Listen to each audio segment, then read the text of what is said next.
When a billionaire's heart stops beating at 32, he doesn't see heaven.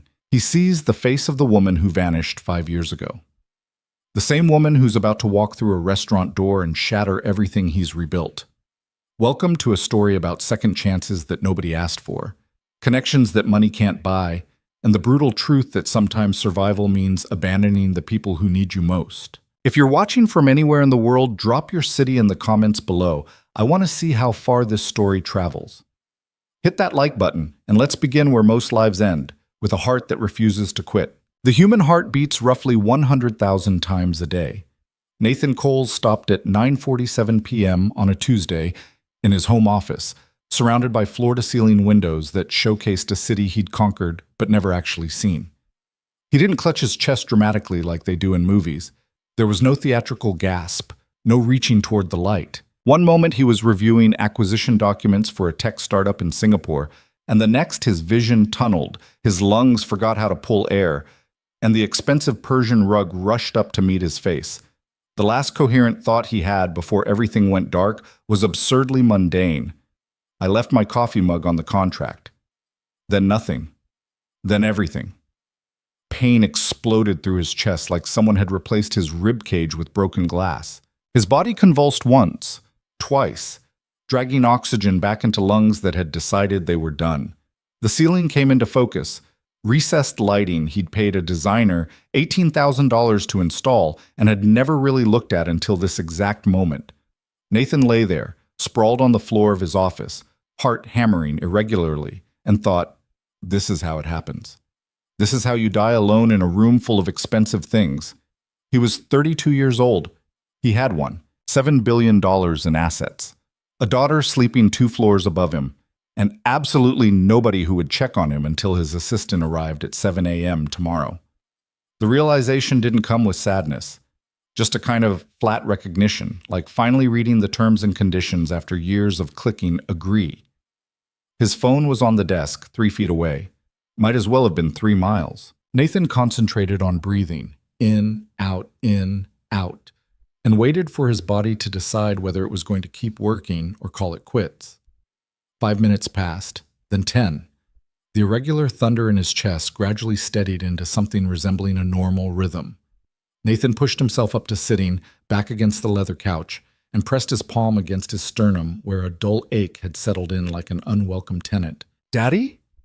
The small voice from the doorway nearly sent him into cardiac arrest all over again. His daughter stood there in her princess pajamas, the ones with the faded stars because she refused to let him buy her new ones, clutching her stuffed elephant. Emma was 6 years old, all dark curls and serious eyes that looked too much like her mother's. "Hey, sweetheart." Nathan's voice came out rough. He cleared his throat, tried again. "What are you doing up?" "I had a bad dream." Emma walked into the room with the careful steps of a kid who'd learned early that her dad's workspace was usually off limits. "Are you okay? You're on the floor." "I'm fine. Just drop something." The lie tasted worse than usual. "Come here." She crossed to him and he pulled her into his lap, breathing in the apple-scented shampoo the nanny used. Emma settled against his chest, right over his heart, and Nathan wondered if she could feel how unevenly it was still beating. "What was your dream about?" he asked. "Mommy." Emma said it simply, without the weight that word carried for him. "She was calling for me, but I couldn't find her. She was in our old house, I think. The one with the yellow door." Nathan closed his eyes. The one with the yellow door. The house where Caroline had died, where they'd been an actual family instead of whatever this current arrangement was, him throwing money at problems and a rotating cast of nannies trying to fill a gap that couldn't be filled. "It was just a dream, Em." "I know." She was quiet for a moment. "But sometimes I forget what her voice sounded like. Is that bad?" The question hit harder than the heart attack had. "No," Nathan said, throat tight. "That's not bad. That's what happens." "Do you forget?" "Sometimes." It was the truth. 5 years was a long time. The sharp edges of grief had worn down into something more manageable, a constant low-level ache instead of the stabbing agony that had defined those first months. But yeah, sometimes he couldn't quite remember the exact pitch of Caroline's laugh, or the way she'd hum off key while cooking, or 1,000 other small details that used to make up the architecture of his daily life. What he did remember, with perfect clarity, was the last conversation they'd had. The stupid fight about whether to hire a gardener or keep doing the yard work themselves. How she'd been right and he'd been stubborn. How she'd kissed him anyway before leaving for her sister's place, rolling her eyes at his insistence on winning arguments he didn't actually care about. How she'd never made it there because some kid texting his girlfriend ran a red light at 45 miles an hour. Emma yawned against his chest. "Can I sleep in your room?" "Yeah, of course you can." Nathan leveraged himself off the floor, ignoring the way his legs shook, and carried his daughter upstairs. She was getting too big for this, growing too fast, and he'd missed most of it. Buried in spreadsheets and conference calls and the relentless machinery of building an empire that was supposed to mean something, but mostly just meant he was too busy to notice his own kid growing up. He tucked Emma into the massive king bed that he slept on one side of, the other half pristine and untouched. She was asleep before he could turn off the lamp. Nathan stood there in the dark, listening to her breathe, and felt the full weight of how close he'd come to leaving her completely alone. His phone buzzed. 3 missed calls from James, his COO. 2 texts from his assistant about tomorrow's board meeting. An email from his lawyer about the custody arrangement for... He stopped, stared at the notification. Custody arrangement. Right. Because in addition to everything else, Nathan had agreed, in a moment of what he now recognized as profound stupidity, to let his well-meaning but deeply annoying friend Marcus set him up on a blind date. "You need to start living again," Marcus had said over drinks 3 weeks ago. "Emma needs to see you be something other than a robot in a suit." "I'm fine." "You're miserable. There's a difference." Marcus had leaned forward, his expression serious. "Caroline wouldn't want this for you, man. You know she wouldn't." That was the problem with dead wives. People felt entitled to speak for them, to project their own ideas about what the deceased would or wouldn't want. The truth was, Nathan had no idea what Caroline would want. They'd never discussed him moving on because they'd been in their 20s and immortal, and death was something that happened to other people. But he'd said yes to the date anyway, partially to shut Marcus up, partially because some small part of him recognized that his friend wasn't entirely wrong. This wasn't living. This was just existing in expensive surroundings. The date was tomorrow. Tonight, technically, since it was past midnight now. Nathan looked down at his daughter, thought about his heart stopping, about dying alone in his office over acquisition documents for a company he didn't give a damn about. He should cancel, call the whole thing off. He'd literally just had a cardiac event.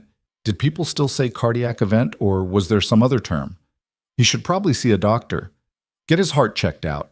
Be a responsible parent instead of showing up to some restaurant to make awkward conversation with a stranger. His phone was in his hand before he consciously decided to pick it up. But he didn't call Marcus. Didn't cancel. Instead, he stood there in the dark, thumb hovering over the screen, and tried to remember the last time he'd done anything that wasn't calculated to either make money or take care of Emma. Tried to remember what it felt like to want something just for himself. Came up empty. "Screw it," he muttered, and set the phone down. He'd go, show up, be pleasant for an hour, prove to Marcus that he'd tried. Then he could go back to the comfortable numbness of his regular routine with a clear conscience. Nathan climbed into bed next to Emma, careful not to wake her, and lay there staring at the ceiling he'd also paid someone else to design. Sleep didn't come. His heart kept beating its irregular rhythm, not quite normal, not quite stopped, somewhere in between, kind of like the rest of his life. The restaurant Marcus had chosen was aggressively ordinary. Nathan sat in his car outside the copper mill and tried to figure out what statement his friend was trying to make. This wasn't the kind of place billionaires took dates. No Michelin stars, no dress code, no valet parking, just a neighborhood spot in a part of the city that gentrification had touched but not transformed. String lights in the windows, chalkboard menu. The smell of garlic and bread drifting out every time the door opened. He was 15 minutes early. Habit from years of business meetings where being on time meant being late. Nathan had debated what to wear. The suit felt too formal. Jeans felt too casual. He'd settled on dark slacks and a button-down, no tie, then spent an irritating amount of time wondering if he looked like he was trying too hard or not trying hard enough. "You look nice, Daddy," Emma had said that morning at breakfast. "It's just dinner, sweetheart." "Is it a date?" "It's dinner with someone." "That's a date." She'd said it with the authority of a 6-year-old who'd absorbed cultural norms through osmosis. Maria says you should date. She says you're too young to be alone forever. Maria, the current nanny, the one who'd been with them for 8 months now, a record. She was nice enough, competent, warm with Emma, never tried to push boundaries. Also apparently had opinions about Nathan's personal life that she shared with his daughter. Maria should focus on her job, Nathan had said, more sharply than he meant to. Emma's face had done that thing where it shut down, and Nathan had immediately felt like garbage. Hey! He'd reached across the table, touched her hand. I'm sorry, I'm just nervous. That had made her smile. You get nervous? Sometimes. What if you don't like her? Then I'll be polite for an hour and come home. What if you do like her? That question had stopped him cold, because he genuinely hadn't considered it as a possibility. The whole thing was a performance, a box to check. The idea that he might actually connect with whoever Marcus had set him up with hadn't entered the equation. Then, I don't know, Em. I guess we'll figure it out. She'd nodded like that was a reasonable answer, gone back to her cereal, and Nathan had sat there wondering when his kid had gotten so thoughtful and mature while he wasn't paying attention. Now, sitting in his car outside this aggressively ordinary restaurant, Nathan felt that same question echoing. What if you do like her? Didn't matter. Probably wouldn't happen anyway. He checked his phone. 6:47. Still early, but sitting in the car was making him more anxious. Better to go in? Get a table? Have a drink? Settle his nerves. His heart had been okay all day. No more chest pain, no more arrhythmia. He'd looked up heart attacks online, because of course he had, and what he'd experienced didn't quite fit the usual description. Could have been stress, could have been nothing, could have been a warning. He hadn't called a doctor, should probably do that. Later. Nathan got out of the car and walked into the copper mill. The inside matched the outside. Warm lighting, exposed brick, mismatched furniture that was probably supposed to look artisanal. Half the tables were full, couples, mostly. A few families. The kind of crowd that could afford a nice dinner out but wasn't trying to make a statement about it. Welcome to the copper mill. The hostess was maybe 20, bright smile, tablet in hand. Do you have a reservation? Cole, table for 2 at 7. She checked the screen. Perfect. Your table's ready if you'd like to sit now, or you can wait at the bar for your guest. I'll sit. She led him to a table by the window, decent view of the street, far enough from the kitchen that conversation would be possible. Nathan ordered a bourbon, neat, and tried to remember the last time he'd been on an actual date. College, maybe? Before Caroline, there had been a string of forgettable relationships, the kind of casual dating that happened when you were 21 and had no idea what you actually wanted. Then Caroline had walked into his economics seminar 15 minutes late, all apologies and chaos, and that had been it. No more dating, just her. They'd gotten married at 24. Emma came along 2 years later. Caroline died when Nathan was 27, and for the last 5 years he'd been, what? Existing, working, parenting in the detached way of someone who loved his kid but didn't quite know how to be present for her. The bourbon arrived. Nathan took a sip, felt the burn, tried to relax. 6:55. He pulled out his phone, scrolled through work emails without really reading them. Marcus had texted, "Don't screw this up. She's great. Just be yourself." Helpful. Except Nathan wasn't entirely sure who himself was anymore, outside of conference rooms and custody schedules. Another text from Marcus. Also, I didn't tell her you're rich, so maybe don't lead with that. Nathan frowned, typed back. Why would I lead with that? Because you're terrible at small talk, and money is literally the only interesting thing about you. Thanks. I'm being helpful. Talk about normal things. Ask questions. Pretend to be human. Nathan put the phone down before he could send the response forming in his head. 6:58. The door opened. Nathan looked up automatically, habit from years of scanning rooms, assessing situations, reading people. A woman walked in. Not her. This woman was older, already scanning the restaurant for whoever she was meeting. Nathan went back to his phone. The door again. He looked up, and his entire world stopped. Not like his heart stopping last night. That had been physical, mechanical. This was different. This was every system in his body simultaneously recognizing something impossible and trying to process it. The woman standing in the doorway, looking around with an expression that mixed nervousness and determination, was Lily Harper. Lily, Caroline's best friend. The woman who disappeared 5 years ago, right after the funeral, and who Nathan hadn't seen or heard from since. She was thinner than he remembered. Her dark hair was pulled back in a simple ponytail, instead of the elaborate styles she used to favor. Her clothes were nice but not expensive. A simple dress, cardigan, flats that had seen better days. She looked tired. She looked older. She looked like someone who'd had a rough 5 years. But it was definitely her. Lily's eyes swept the restaurant, landed on Nathan, and went wide. The color drained from her face. Nathan stood up without meaning to, his chair scraping against the floor loud enough that people at nearby tables looked over. They stared at each other across the restaurant. The hostess was saying something to Lily, probably asking about her reservation. Lily wasn't responding. She was just standing there, frozen, looking at Nathan like she'd seen a ghost. Which was fair, because he probably looked the same. Marcus, Nathan thought distantly, was a dead man. Lily said something to the hostess, who gestured toward Nathan's table. This was happening. This was actually happening. Marcus had set him up on a blind date with Lily Harper, Caroline's best friend, the woman who'd vanished without explanation, and Nathan was going to kill him. Lily walked toward the table like someone approaching a car accident. Can't look away. Can't quite believe what you're seeing. She stopped 3 feet away. Nathan. Her voice was exactly the same. A little rough around the edges, warm when she wasn't upset. He remembered that voice reading stories to Emma when she was a baby, laughing at Caroline's terrible jokes, going quiet and serious when things got real. Lily. I didn't... She stopped. Started again. Marcus didn't tell me... Yeah, me neither. The hostess appeared, tablet in hand, cheerfully oblivious to the tension. Here's your table. Your server will be right with you. She left. Nathan and Lily stood there. We don't have to do this, Lily said finally. I can leave. This was obviously a mistake. It came out harder than he meant it to. Not angry exactly, but not friendly either. Command voice, CEO voice, the voice that made boardrooms go quiet. Lily's jaw tightened. For a second he thought she'd walk out anyway. She'd done it before, after all. But then she pulled out the chair and sat down, back straight, hands folded in her lap. Nathan sat too. The server appeared. Can I get you started with drinks?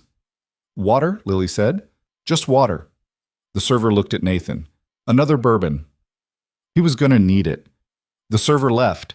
Nathan and Lily sat across from each other, not speaking, while the restaurant buzzed with normal conversation around them. People on dates who actually wanted to be there. People whose pasts weren't sitting 3 feet away wearing a dress that probably came from a thrift store. You look good, Lily said finally. Successful. You disappeared. So much for small talk. Lily flinched. I know. 5 years, not a word, not a text, nothing. I know. Caroline died and you just left. Didn't even say goodbye to Emma. Nathan, she asked about you for months. Where's Lily? When is Lily coming back?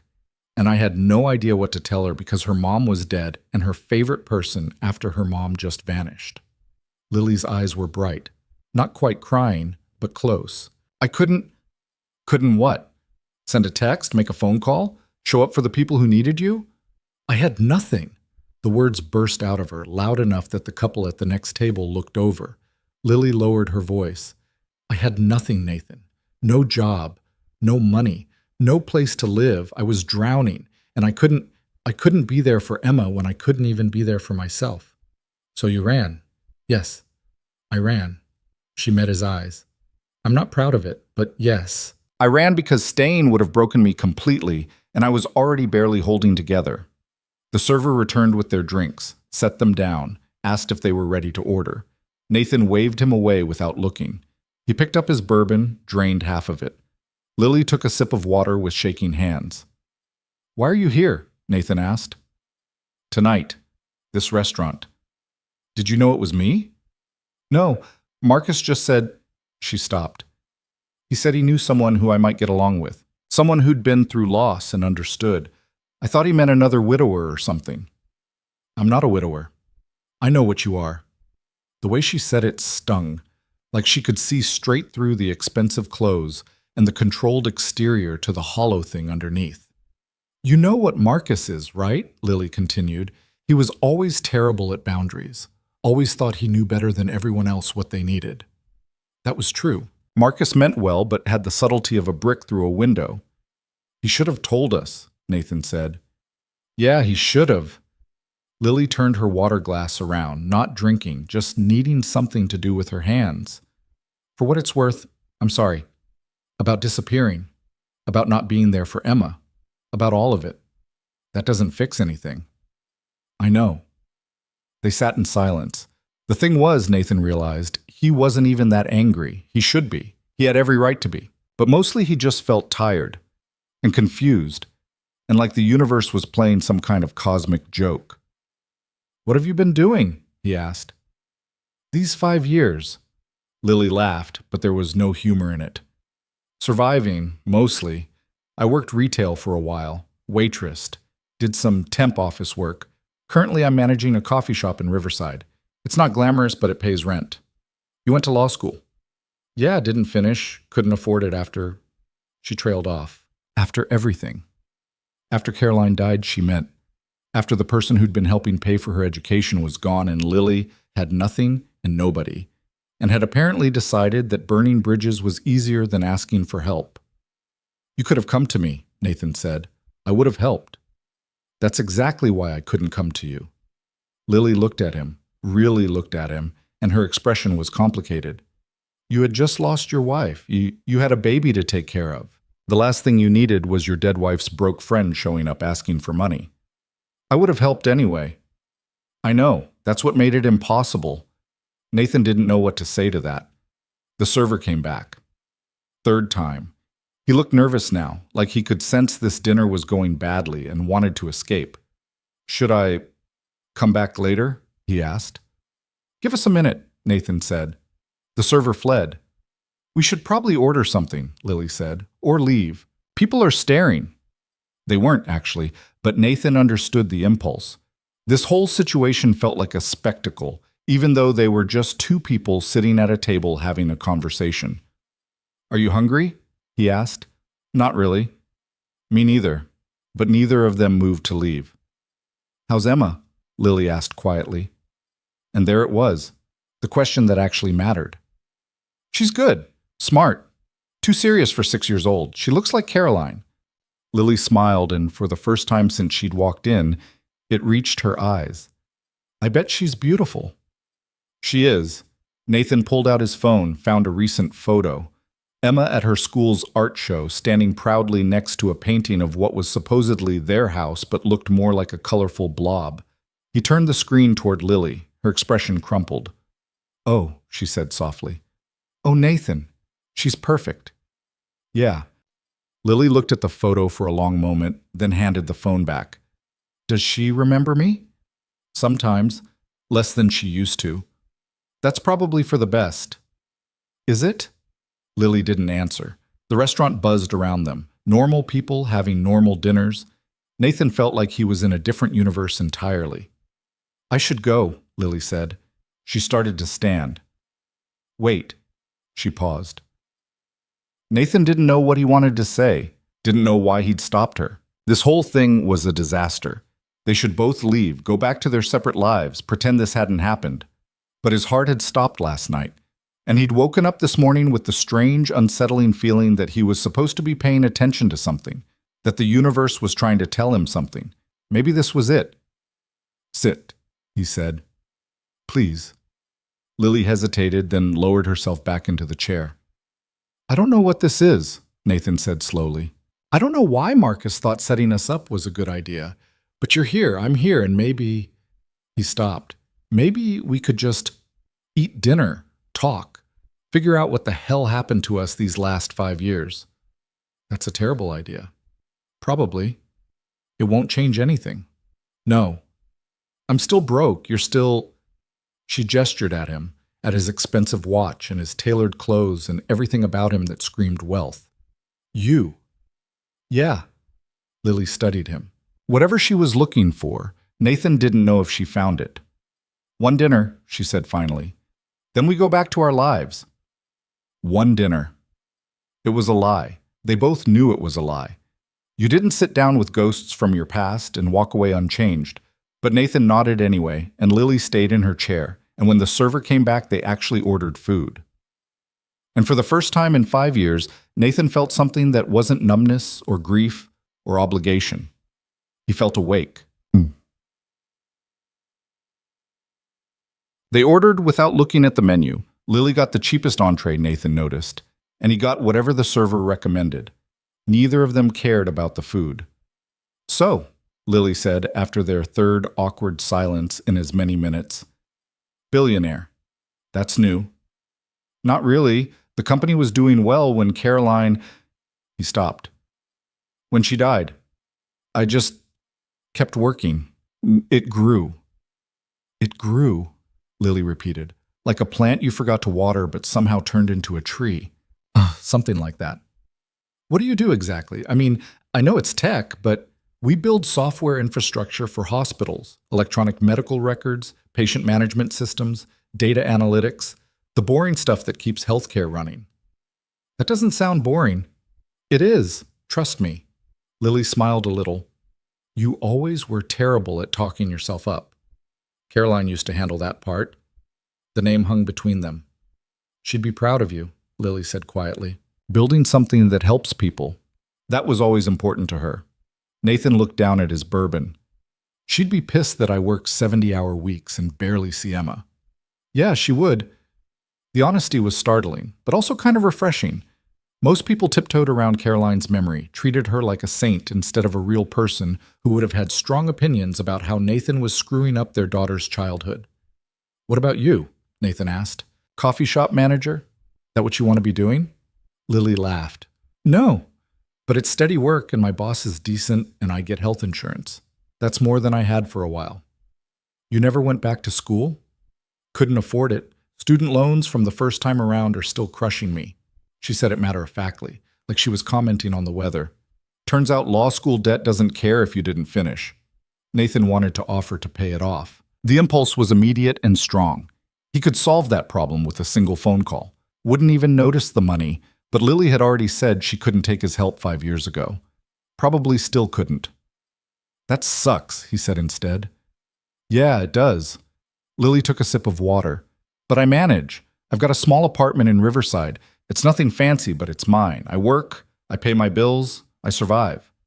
Some days that feels like enough." "And other days?"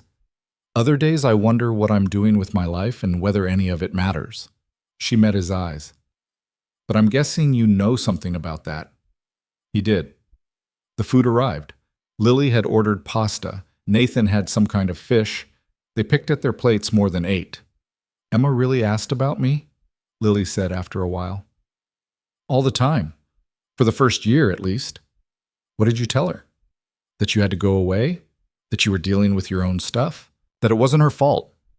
Nathan moved food around his plate. She stopped asking eventually. "I wanted to reach out so many times. I'd write emails I never sent, draft texts I deleted, but I didn't know what to say. Sorry I abandoned you didn't seem like enough." "It's not." "I know. But it's more than nothing." Lily looked up, surprised. "I'm not saying it fixes anything," Nathan continued, "but yeah, Emma would probably like to hear from you, if you're actually going to stick around this time." "I don't know if that's a good idea." "Probably not. Most of my ideas lately aren't." That got a real smile out of her. Small, but genuine. They ate in silence for a bit. The restaurant had gotten busier, the noise level rising. Nathan found himself relaxing slightly. Or maybe that was just the bourbon. "Can I ask you something?" Lily said. "Sure." "Why did you agree to this? The blind date. Marcus said you'd been turning him down for years." Nathan considered lying. Considered giving some easy answer about being ready to move on or wanting companionship or whatever people said when they were trying to sound normal. Instead, he said, "My heart stopped last night." Lily's fork clattered against her plate. "What?" "I was working in my office, had some kind of episode, cardiac event, whatever. Collapsed. Heart stopped. Then it started again. He said it clinically, like he was describing something that happened to someone else. Emma found me on the floor. Jesus, Nathan, did you go to the hospital? No. Are you insane? You could have died. Probably should have. Don't say that. Why not? It's true. I'm 32. I work too much. I don't exercise. I live on coffee and bourbon and about 4 hours of sleep a night. My body was giving me a warning. Lily was staring at him. Have you at least called a doctor? Not yet. Nathan, I will. I'm not trying to die. He stopped. When I was lying there, thinking maybe this was it, the thing I kept coming back to was how much of my life I'd wasted. How I'd been just going through the motions for 5 years, and I thought, if I get another chance, maybe I should actually do something with it. So you agreed to a blind date. So I agreed to a blind date, small step, low stakes. Or at least it was supposed to be, before Marcus decided to ambush both of us. Lily shook her head slowly. He really is the worst. The absolute worst. They looked at each other and simultaneously started laughing. It was absurd. The whole situation was absurd. Here they were, two people who'd been through hell, sitting in a mediocre restaurant because their mutual friend thought he knew better. The laughter felt good. Like something locked in Nathan's chest was finally loosening. We should probably kill him, Lily said. I'm open to it. Make it look like an accident. I know people. She grinned, and for a second Nathan saw the Lily he remembered. The one who used to show up at their apartment at midnight with wine and stories. The one who made Caroline laugh until she couldn't breathe. The one who'd been family before everything fell apart. The grin faded. I really am sorry for leaving. I know I keep saying it, but I get it. Do you? Nathan thought about it, really thought about it. 5 years ago, he'd been angry, hurt, felt betrayed when Lily had disappeared right when they needed her most. But sitting here now, looking at this woman who'd clearly had her own rough road, he found that anger had burned down to something else. Yeah, he said. I think I do. You were drowning and you swam away. I was drowning and I threw myself into work. Different strategies, same problem. Does that mean you forgive me? I don't know. Maybe. Ask me again when I'm not still processing the fact that you're sitting across from me. Fair. They finished their food. The server cleared their plates and asked about dessert. They both declined. The check came. Nathan grabbed it before Lily could. I can pay my half, she said. I know you can. I'm paying anyway. Nathan, it's one dinner. Let me get it. She looked like she wanted to argue. Then something in her expression shifted and she just nodded. Thank you. He put down his card and they sat there waiting for the server to come back. So what happens now? Lily asked. I don't know. We could pretend this never happened. We could. Go back to our separate lives. Yeah. Neither of them moved. The server returned with Nathan's card. They signed the receipt, gathered their things, walked out of the restaurant into the cool night air. They stood on the sidewalk. Cars passed. People walked by. The city hummed around them. I should go, Lily said. My bus leaves in 20 minutes. You took the bus? I don't have a car. I'll drive you. Nathan, you don't have to. I know I don't have to. I'm offering. He pulled out his keys. Where do you live? Riverside. But that's like 40 minutes from here. So? Lily hesitated. Then, okay, thank you. They walked to his car, a Tesla, because of course it was. Nathan had bought it because it was practical and efficient, not because he cared about showing off. But he saw Lily take it in, saw her expression shift slightly. The drive started quiet. Nathan focused on the road. Lily looked out the window. The city lights blurred past. This is weird, Lily said after 10 minutes. Yeah. I keep expecting to wake up and realize this was some anxiety dream. If it is, we're both having it. She smiled a little. Remember when Caroline used to have those dreams where her teeth would fall out and she'd wake up convinced she was dying? And I'd have to check her mouth to prove all her teeth were still there. You were so patient with her. I loved her. I know you did. Nathan's hands tightened on the steering wheel. Do you think about her, still? All the time. She was my best friend. You don't just stop missing someone like that. No, you don't. They fell quiet again. Riverside was exactly 43 minutes away. Lily directed him to a neighborhood that had seen better days. Not dangerous, but tired. Old apartment buildings that hadn't been updated since the 80s. Cars with expired tags parked on the street. Here, Lily said, pointing to a 3-story building with peeling paint. This one. Nathan pulled up to the curb. Lily unbuckled her seatbelt but didn't get out. Thank you for dinner, and the ride, and not completely hating me. I don't hate you. You probably should. Yeah, probably. She reached for the door handle, stopped. Nathan? Yeah? I know this was weird and awkward and probably a mistake, but I'm glad I got to see you, even if it was just this once. Something in Nathan's chest ached. Not like last night, different, like scar tissue pulling. Lily. She looked at him. Can I have your number? Her eyes widened slightly. Why? I don't know. In case we want to do this again. Have another disaster dinner? Talk or whatever. He felt stupid saying it. You don't have to, Yeah, okay. She rattled off her number. Nathan put it in his phone, sent her a text so she'd have his. There, he said. Now we have each other's numbers. Now we do. She got out of the car, stood on the curb looking back at him. Good night, Nathan. Good night, Lily. She walked to her building, disappeared inside. Nathan sat there for a minute, processing. Then he pulled away from the curb and started the drive back to his empty house with his sleeping daughter and his stopped heart that had decided to keep beating anyway. His phone buzzed, a text from Lily. Thank you again for everything. He typed back. Anytime. Then, because apparently he'd lost his mind, same time next week, 3 dots appeared, disappeared, appeared again. Finally, you're serious? I have no idea what I'm doing, but yeah. Okay, same restaurant unless you want to pick somewhere else. The Copper Mill is fine. It's got good disaster energy. Nathan smiled. 7 p.m.? It's a date, or whatever this is. See you then.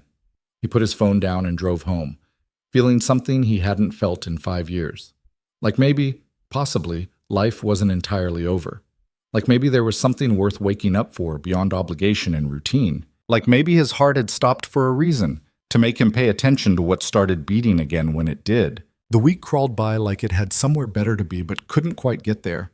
Nathan went through the motions at work, board meetings, investor calls, reviews of quarterly projections that all looked good on paper but felt meaningless. His assistant noticed something was off. James definitely noticed, though he had the good sense not to comment directly. You seem distracted, was all James said on Thursday, after Nathan had missed a question from the CFO about the Singapore expansion. I'm fine. Sure, but maybe schedule that doctor's appointment anyway? So James knew about the heart thing. Of course he did.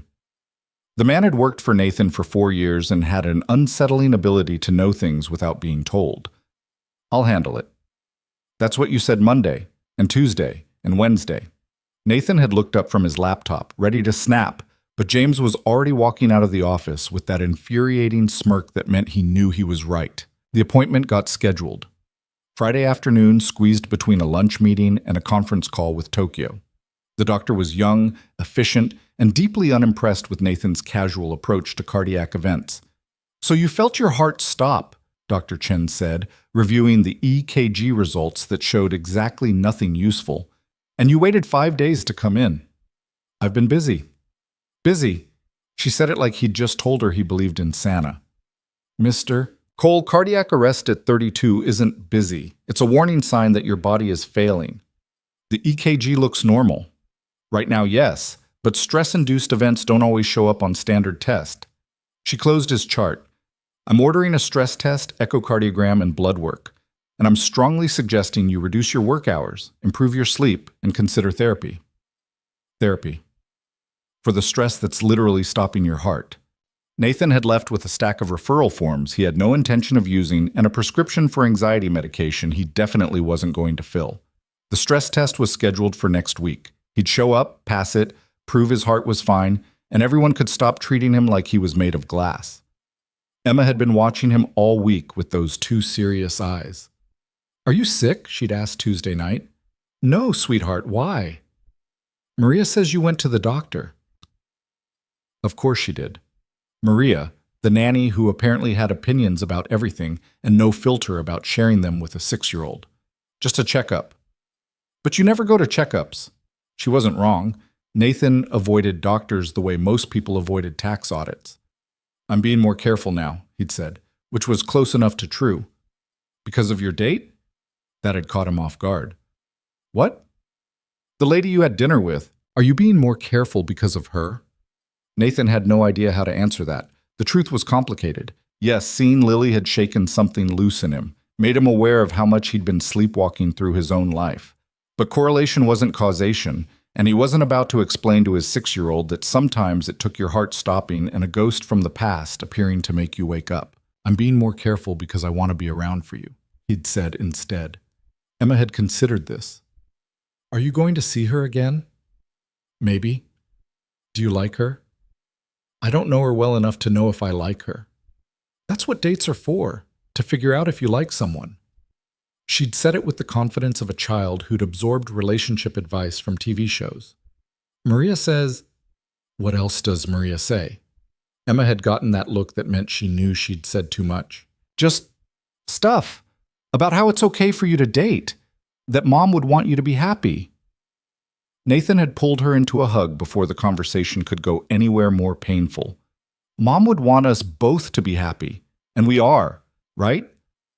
Right, Emma had said against his shoulder, but she hadn't sounded entirely convinced. Now it was Saturday evening, and Nathan was standing in front of his closet, having the same stupid debate about what to wear.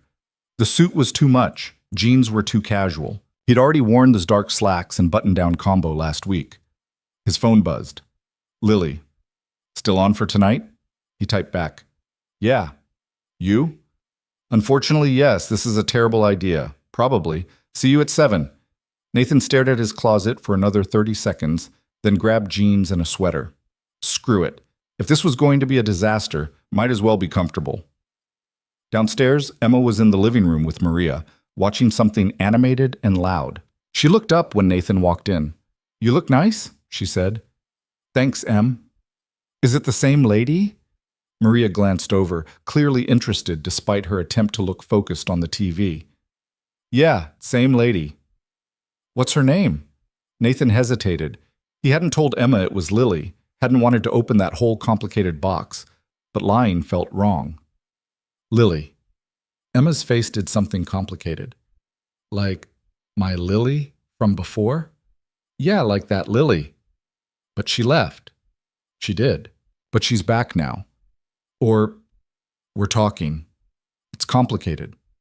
Emma processed this with the seriousness of a Supreme Court justice reviewing a case. Does she remember me?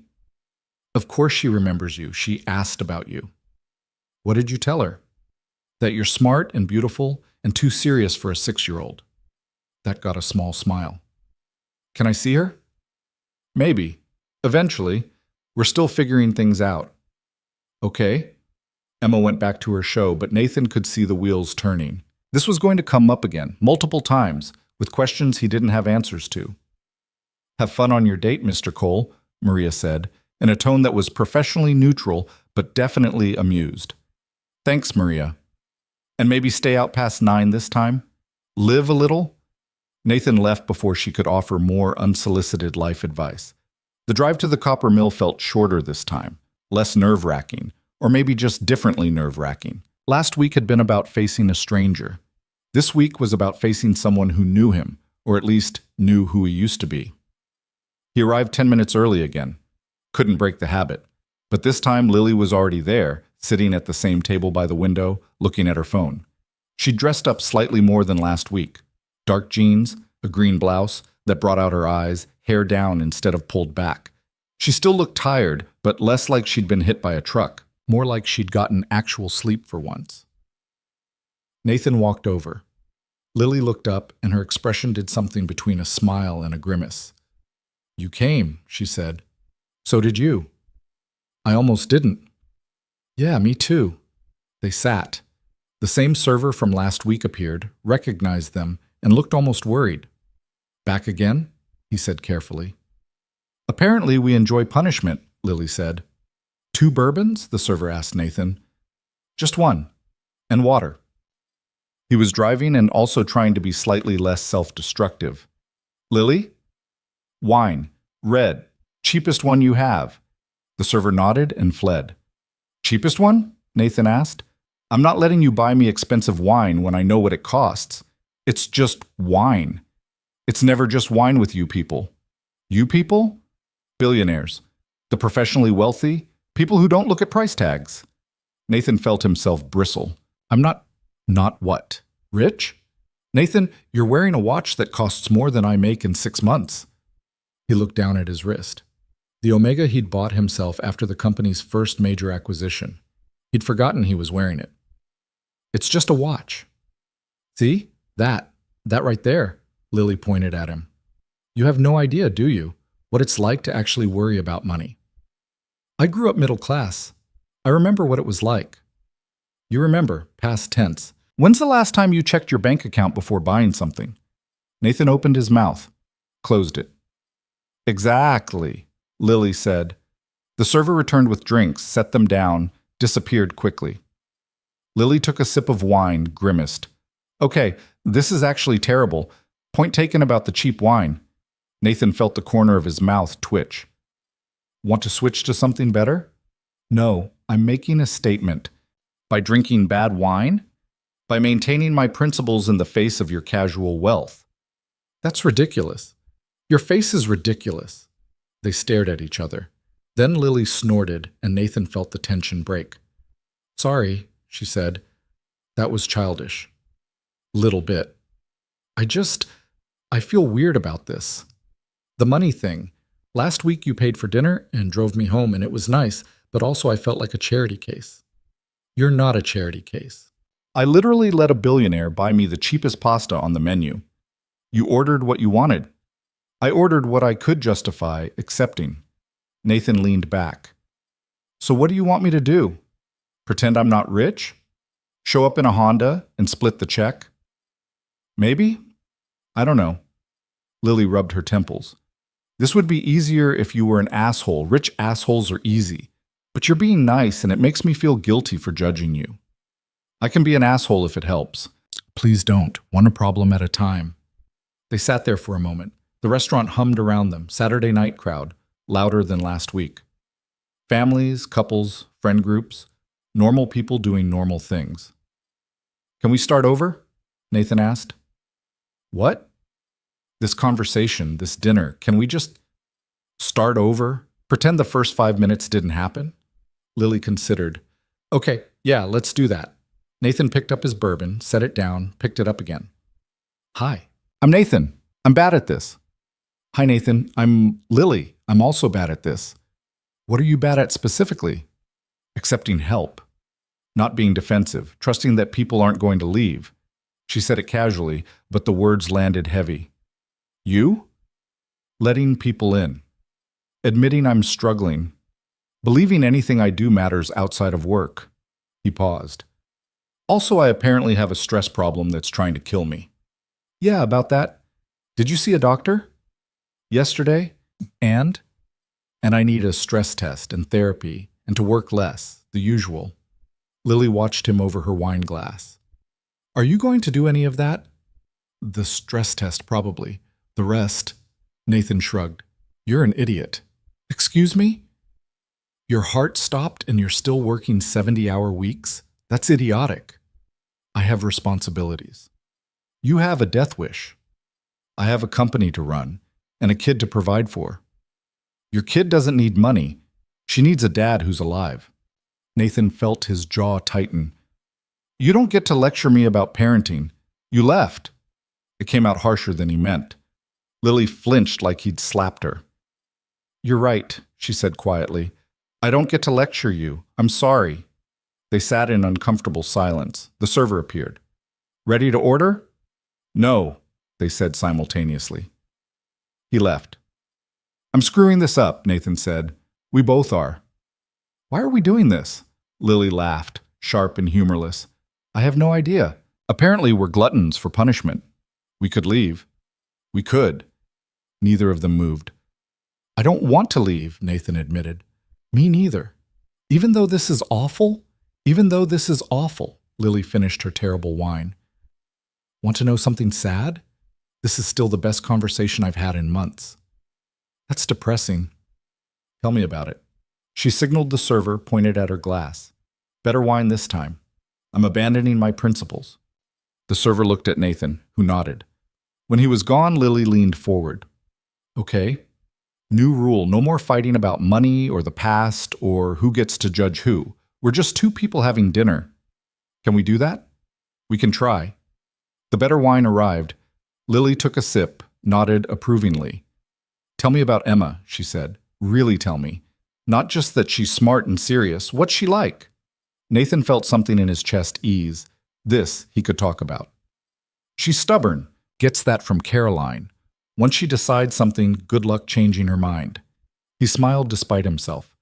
Last month, she decided she wanted to learn piano. I bought her a keyboard, hired a teacher. She practiced every day for 2 weeks. And then?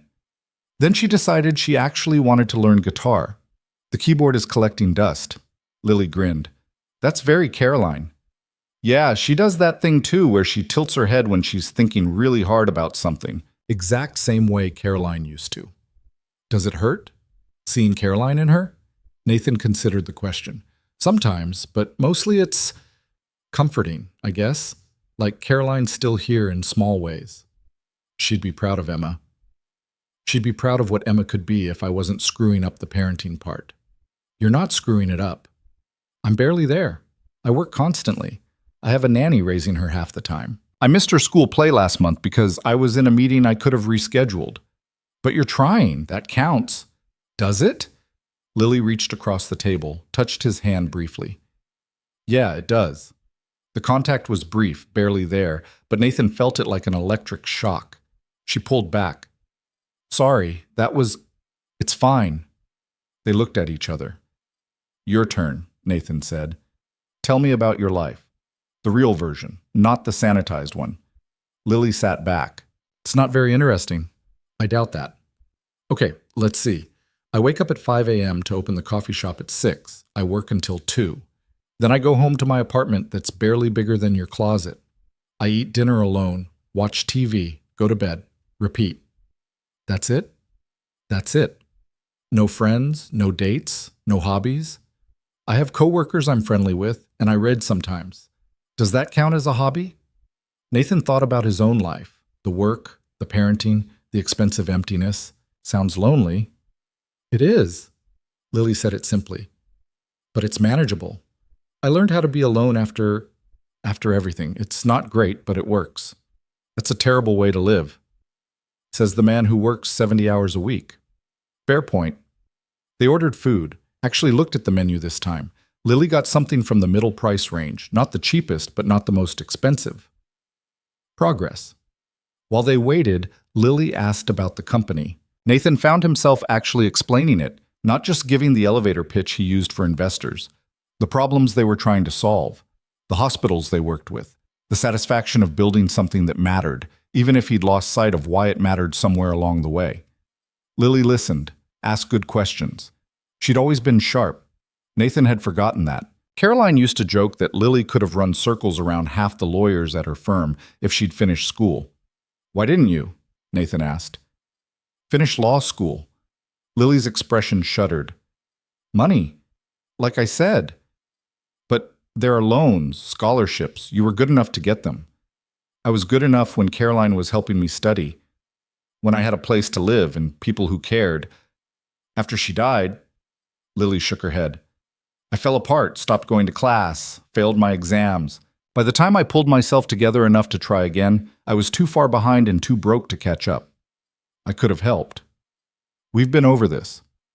No, I mean, now. You could go back. I could pay for... Nathan. What? I have the money.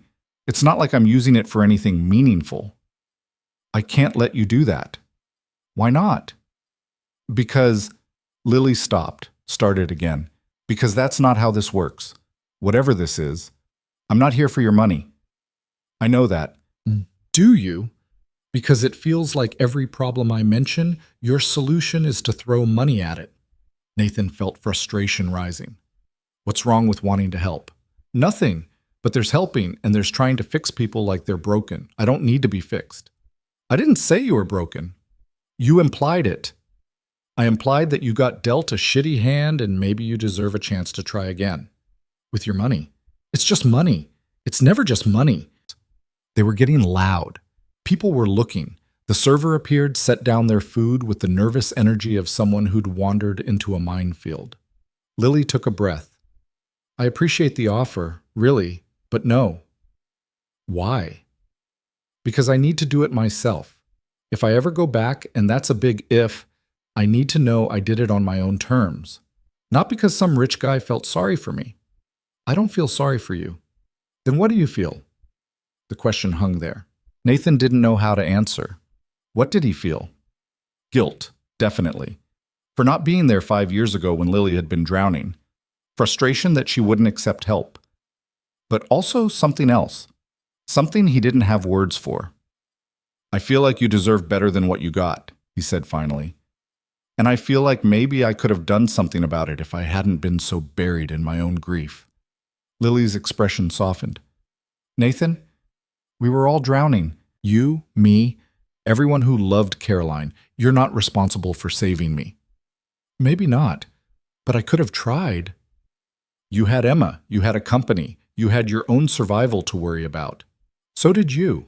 Yeah, and I handled it by running away, which makes me the last person who should judge how you handled things. They ate in silence for a while. The food was good.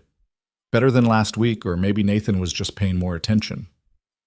This is hard, Lily said eventually. What is? This. Talking to you, being around you. It brings up all this stuff I thought I'd dealt with. Like what? Like how much I miss Caroline, how guilty I feel for disappearing, how angry I am that she's gone and we're here trying to figure out how to be people without her. Lily's voice cracked slightly. She was supposed to be the one who held everything together. And then she died, and everything fell apart, and I don't think any of us ever really put ourselves back together, right? Nathan felt the truth of that in his bones. No, we didn't. Do you ever... Lily stopped. Do you ever talk to her, like in your head? Sometimes, less than I used to. What do you think she'd say about this? Us having dinner? Nathan considered. She'd probably think it was funny. Or maybe she'd be pissed at both of us for taking 5 years to reconnect. Hard to say. She'd definitely be pissed at me. Probably at me too, for working myself into a heart attack. Lily smiled sadly. We're both pretty good at disappointing dead people. That's dark, but accurate. They finished eating, sat with coffee, decaf for Nathan, because apparently he was trying to not die. The restaurant had cleared out some. Quieter now. More intimate. Can I ask you something? Lily said. Sure. Why did you text me about meeting again after last week? You could have just let it go. Nathan traced the rim of his coffee cup. Honestly, I don't know. It felt unfinished. And now? Still feels unfinished. Nathan, I'm not expecting anything, he said quickly. I'm not trying to fix you or save you or whatever you think rich guys do. I liked talking to you. Even when we were arguing, it felt real. As opposed to? As opposed to every other conversation I have. Business stuff, surface-level small talk, people who want something from me. You don't want anything. I want you to stop trying to give me money. Okay, besides that. Lily laughed. Fair. The server brought the check. Nathan paid before Lily could argue. This time she let him without comment. They walked out to the parking lot. The night air was cool, clear, stars visible despite the city lights. Can I drive you home again? Nathan asked. You don't have to. I know. It's out of your way. I know that too. Lily hesitated. Okay, thanks. The drive to Riverside was quieter than last week. Not uncomfortable, just settled. Lily looked out the window. Nathan focused on the road. The silence felt okay. I've been thinking, Lily said as they got close to her apartment. About? About Emma. You said she might want to hear from me. She would. Would it be weird if I sent her something? like a card, nothing big, just acknowledging that I remember her. Nathan felt something warm in his chest. She'd love that. I don't want to confuse her, though. If this is just 2 dinners, and then we go back to ignoring each other's existence. Is that what this is? I don't know, is it?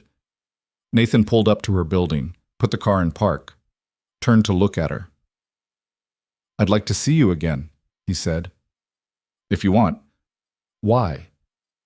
Because talking to you is the most alive I've felt in 5 years. Even when we're arguing about money or the past or whatever, you make me feel something other than numb. Lily looked at him for a long moment. That's a lot of pressure. I'm not trying to pressure you. I know, but Nathan, I'm barely holding my own life together. I can't be responsible for making you feel alive. I'm not asking you to be responsible for anything. I'm just asking if you want to have dinner again next week. That's not just anything. That's a pattern. That's us deciding this is something instead of nothing. Would that be so bad? I don't know. Lily's voice was small. Maybe. Probably. We're from completely different worlds now. You're a billionaire with a kid and responsibilities. I make lattes for a living. So this doesn't make sense. Neither did Caroline falling for me when we were in college. I was an economics nerd and she was way out of my league, but it worked anyway. Don't bring her into this. Well, why not? She's the reason we know each other. Exactly. We know each other because of a dead woman we both loved. That's not exactly a solid foundation. Nathan felt frustration building again. You're making excuses. I'm being realistic. You're scared. Of course I'm scared. Lily's voice rose. You show up out of nowhere after 5 years and suddenly you want to be in my life again after I disappeared? After I abandoned Emma? Why would you want that? Why would you want me? The question hung in the air between them. Because you're real, Nathan said quietly. Because you knew Caroline. Because you understand what it's like to lose someone and have to keep going anyway. Because when I'm with you, I don't have to pretend everything's fine when it's not. Lily's eyes were bright. Nathan, I'm not saying I have feelings for you. I don't know you well enough for that. But I want to. I want to know who you are now, not just who you used to be. And maybe you want to know me too. Or maybe you don't, and that's fine. But at least be honest about why you're saying no. I'm saying no because I'm terrified of screwing this up. So am I. You don't screw things up. You're successful at everything. My heart literally stopped because I'm so bad at managing my life. That got a startled laugh out of her.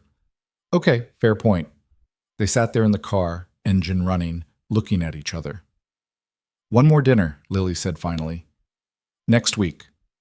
But Nathan, if this keeps being this hard, if we keep fighting like this, maybe we should just admit it's not working. Okay. I mean it. I can't do drama. My life has enough of that already. Neither can I. Then we agree to actually try this time, to not fight about money or the past or who gets to feel guilty about what. We can try. Lily unbuckled her seatbelt. Same restaurant? Unless you want somewhere different. I'm starting to like the Copper Mill. It has character.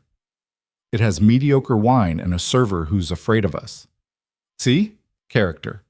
She got out of the car, leaned back in through the open door. Thank you for dinner. Anytime. And Nathan, maybe actually do that stress test. I'd prefer you didn't die before I figure out if I like you. I'll take that under advisement. She smiled, closed the door, walked to her building. Nathan waited until she was inside, then drove home. His phone buzzed as he pulled into his driveway. Lily. I'll send Emma a card this week. He typed back. She'll love it. Thank you. Don't thank me. I'm still figuring out if I'm doing this for the right reasons. What would be the wrong reasons? Guilt. Nostalgia. Loneliness. Pick one. And the right reasons? I don't know yet. Still working on it. Nathan smiled. Same time next week, 7 p.m. But I'm picking the wine this time. Deal. He went inside. Emma was asleep. Maria was watching something on Netflix in the guest room. Nathan checked on his daughter, stood there watching her breathe for longer than was probably normal. I'm trying, he whispered to the sleeping child who looked too much like her mother. I don't know what I'm doing, but I'm trying.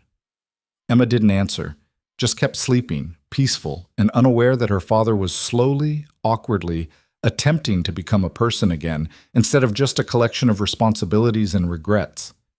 Nathan went to his own room, sat on the edge of the bed, thought about Lily in her small apartment in Riverside, about Caroline, gone 5 years but still present in everything, about his own stopped heart, and whether starting it again meant he was supposed to actually do something different with the life he'd gotten back. His phone buzzed again. This time it was Marcus. "So how'd dinner number 2 go?" Nathan typed, "You're still a dead man, but did it go well?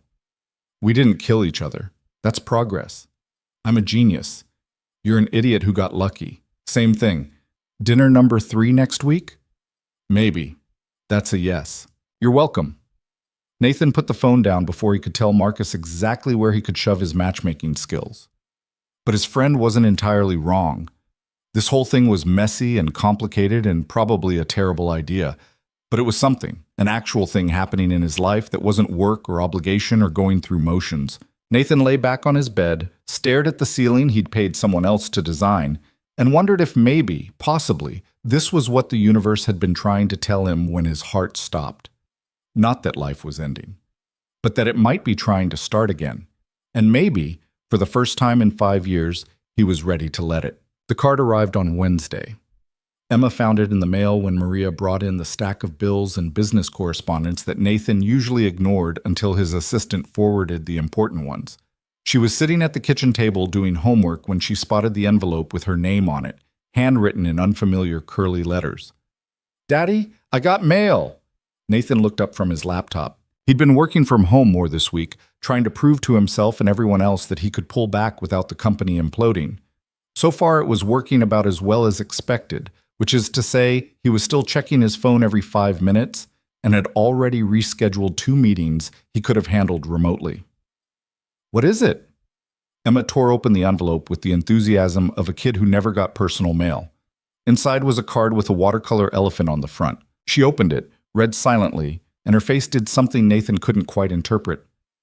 "It's from Lily," she said quietly. Nathan's chest tightened.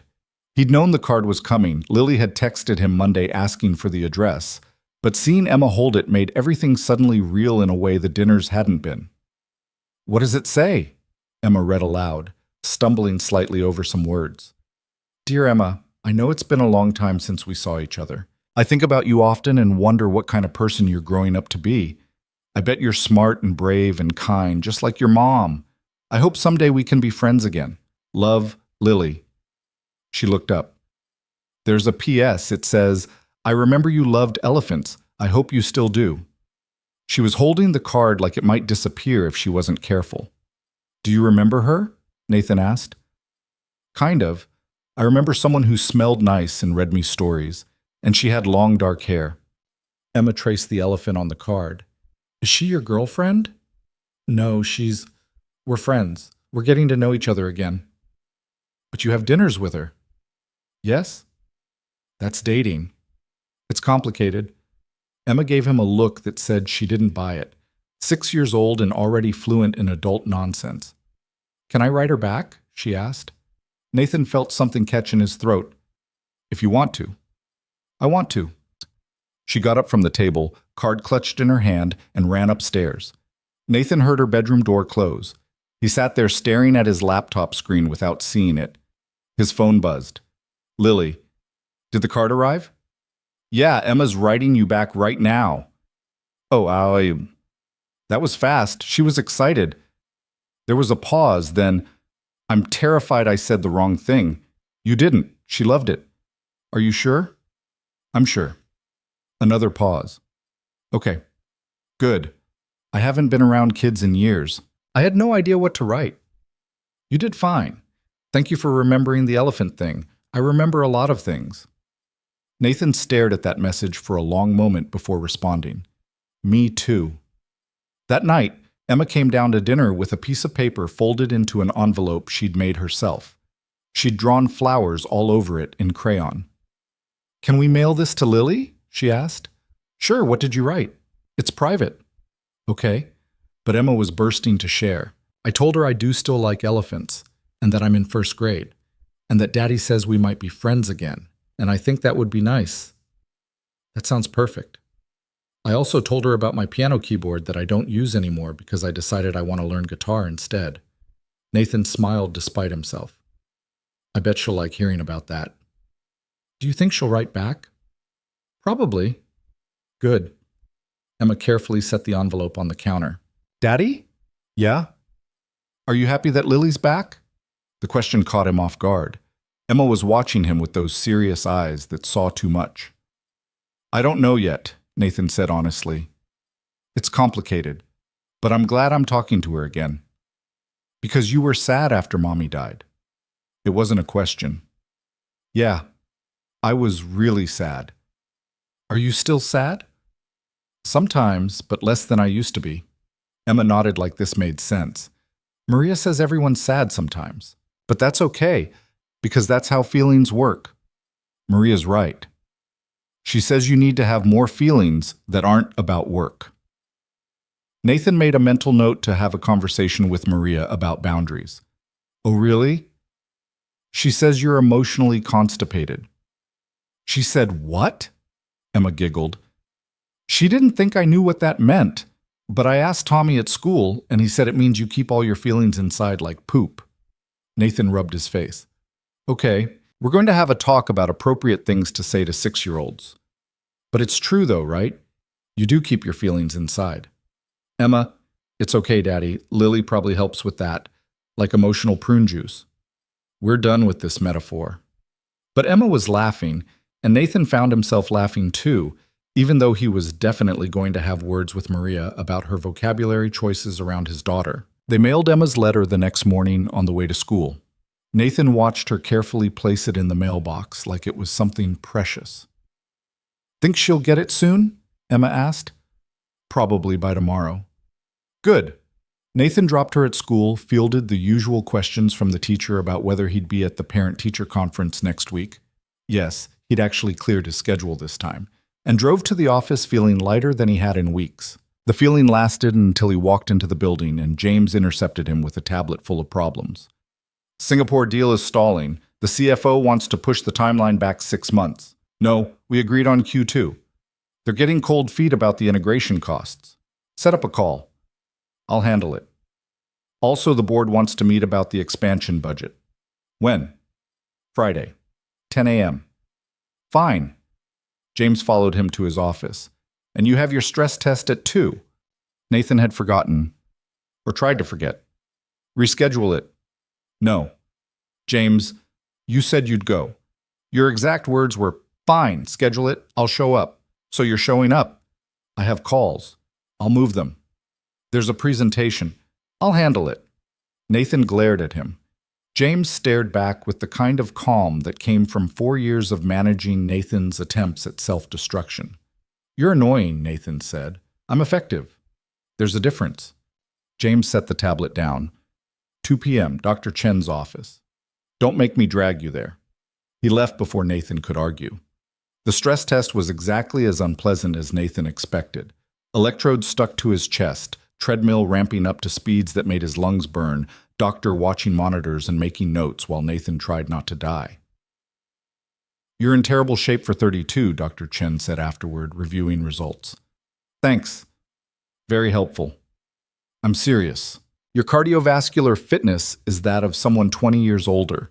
You're stressed, you don't exercise, and your diet is apparently coffee and bourbon. I eat other things. When? Nathan didn't have a good answer. Dr. Chen pulled up images on her computer. Your heart structure looks fine, no damage from the episode last week, but your stress response is through the roof. You need to make changes or this will happen again. What kind of changes? Exercise, real food, sleep, therapy. All the things I told you last week that you ignored. I've been working from home more. That's a start. Keep going. She printed out some papers, handed them to him. Cardiac rehab program, stress management classes, nutritionist. I want you doing all 3. Nathan looked at the referrals.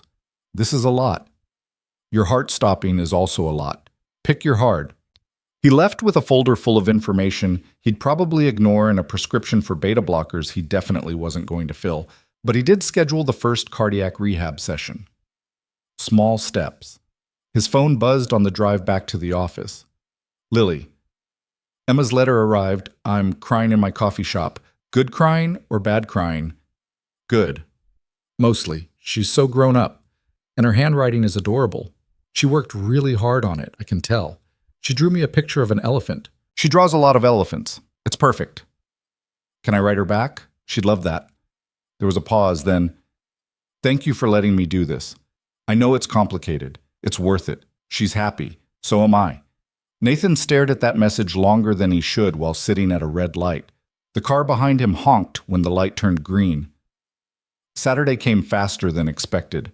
Nathan spent the week actually leaving work at reasonable hours, having dinner with Emma, reading her bedtime stories instead of letting Maria handle it. It felt strange, unfamiliar, but also kind of good. Emma asked about Lily every night. Are you seeing her again? Tonight. Can I meet her? Not yet. We're still figuring things out. When? I don't know, sweetheart. Soon, maybe. You always say soon, but you mean later. She wasn't wrong. Nathan had picked up Caroline's habit of kicking difficult conversations down the road. How about this? He said. If tonight goes well, we'll talk about you meeting Lily. Okay? Promise? Promise. Emma made him pinky swear, which apparently was still legally binding in first grade. Now Nathan was sitting in the copper mill 15 minutes early again, watching the door and trying not to think about how this had become a pattern. 3 weeks, 3 dinners. That meant something. He just wasn't sure what yet. Lily walked in at exactly 7. She dressed up more this time. A blue dress that actually fit well, her hair styled instead of just pulled back. She looked nervous. Nathan stood as she approached. They did that awkward thing where neither of them knew if they should hug or shake hands or just sit down. They settled on a small wave and mutual uncomfortable smiling. Hi, Lily said. I'd see. They sat. The server appeared immediately. He'd clearly been waiting for them. The usual? He asked with something approaching actual friendliness. They'd apparently graduated from table that fights to regulars. Please, Nathan said. Lily nodded. The server left. They sat there. Emma loved your card, Nathan said. I got her letter. It was... Lily's voice cracked slightly. It was really sweet. I wrote her back today. She'll be excited. I drew her an elephant, too. Mine's not as good as hers? I'm sure it's fine. It looks like a deformed dog. Nathan laughed. She won't care. Their drinks arrived. Lily had apparently given up on maintaining principles because she ordered the second most expensive wine on the menu. Nathan noticed but didn't comment. So, Lily said, week 3. We're practically in a relationship. Is that what this is? I have no idea. What do you think it is? Nathan considered. 2 people having dinner and trying not to screw it up. Romantic. I'm not trying to be romantic. Good. Because you're terrible at it. Caroline used to say that too. Lily smiled. She wasn't wrong. Remember when you tried to surprise her for your anniversary and accidentally booked the restaurant for the wrong night? In my defense, I was working on a major deadline. You were always working on a major deadline. Fair point. They fell into easier conversation than the previous weeks. Talking about Caroline felt less like stepping on landmines now, more like sharing memories of someone they both loved instead of competing over who had the right to grieve. She would have loved seeing Emma grow up, Lily said. Would have been one of those moms at every school event with a camera. Taking 1,000 pictures and posting none of them because she could never decide which ones were best. Oh my God, yes. Her phone was full of almost identical shots. I still have some of them. Couldn't bring myself to delete her photos. Lily's expression softened. That's really sweet. Or pathetic. Hard to say. It's sweet. They ordered food. Nathan was starting to recognize the menu, which said something about how often they'd been here. Can I ask you something? Lily said while they waited. Sure. Why haven't you dated? In 5 years. It can't just be because you're busy. Nathan turned his glass in circles. Honestly, I didn't think I was allowed to. Allowed? Caroline died and I became that guy. Young widower with a baby. Everyone had opinions about when it would be appropriate to move on. Too soon, and I didn't really love her. Too late, and I wasn't thinking about Emma's needs, so I just didn't. That's a terrible reason. Yeah, but it was easier than dealing with people's judgments. What people? Everyone. Caroline's parents, our friends, random strangers who felt entitled to comment on my life because I was some kind of tragic figure. Nathan felt old frustration rising. You know how many women approached me at the funeral, at my wife's actual funeral, offering to help with the baby or be there if I needed someone to talk to? Lily's eyes widened. That's disgusting. It was practical. Some of them meant well. Others were just opportunistic.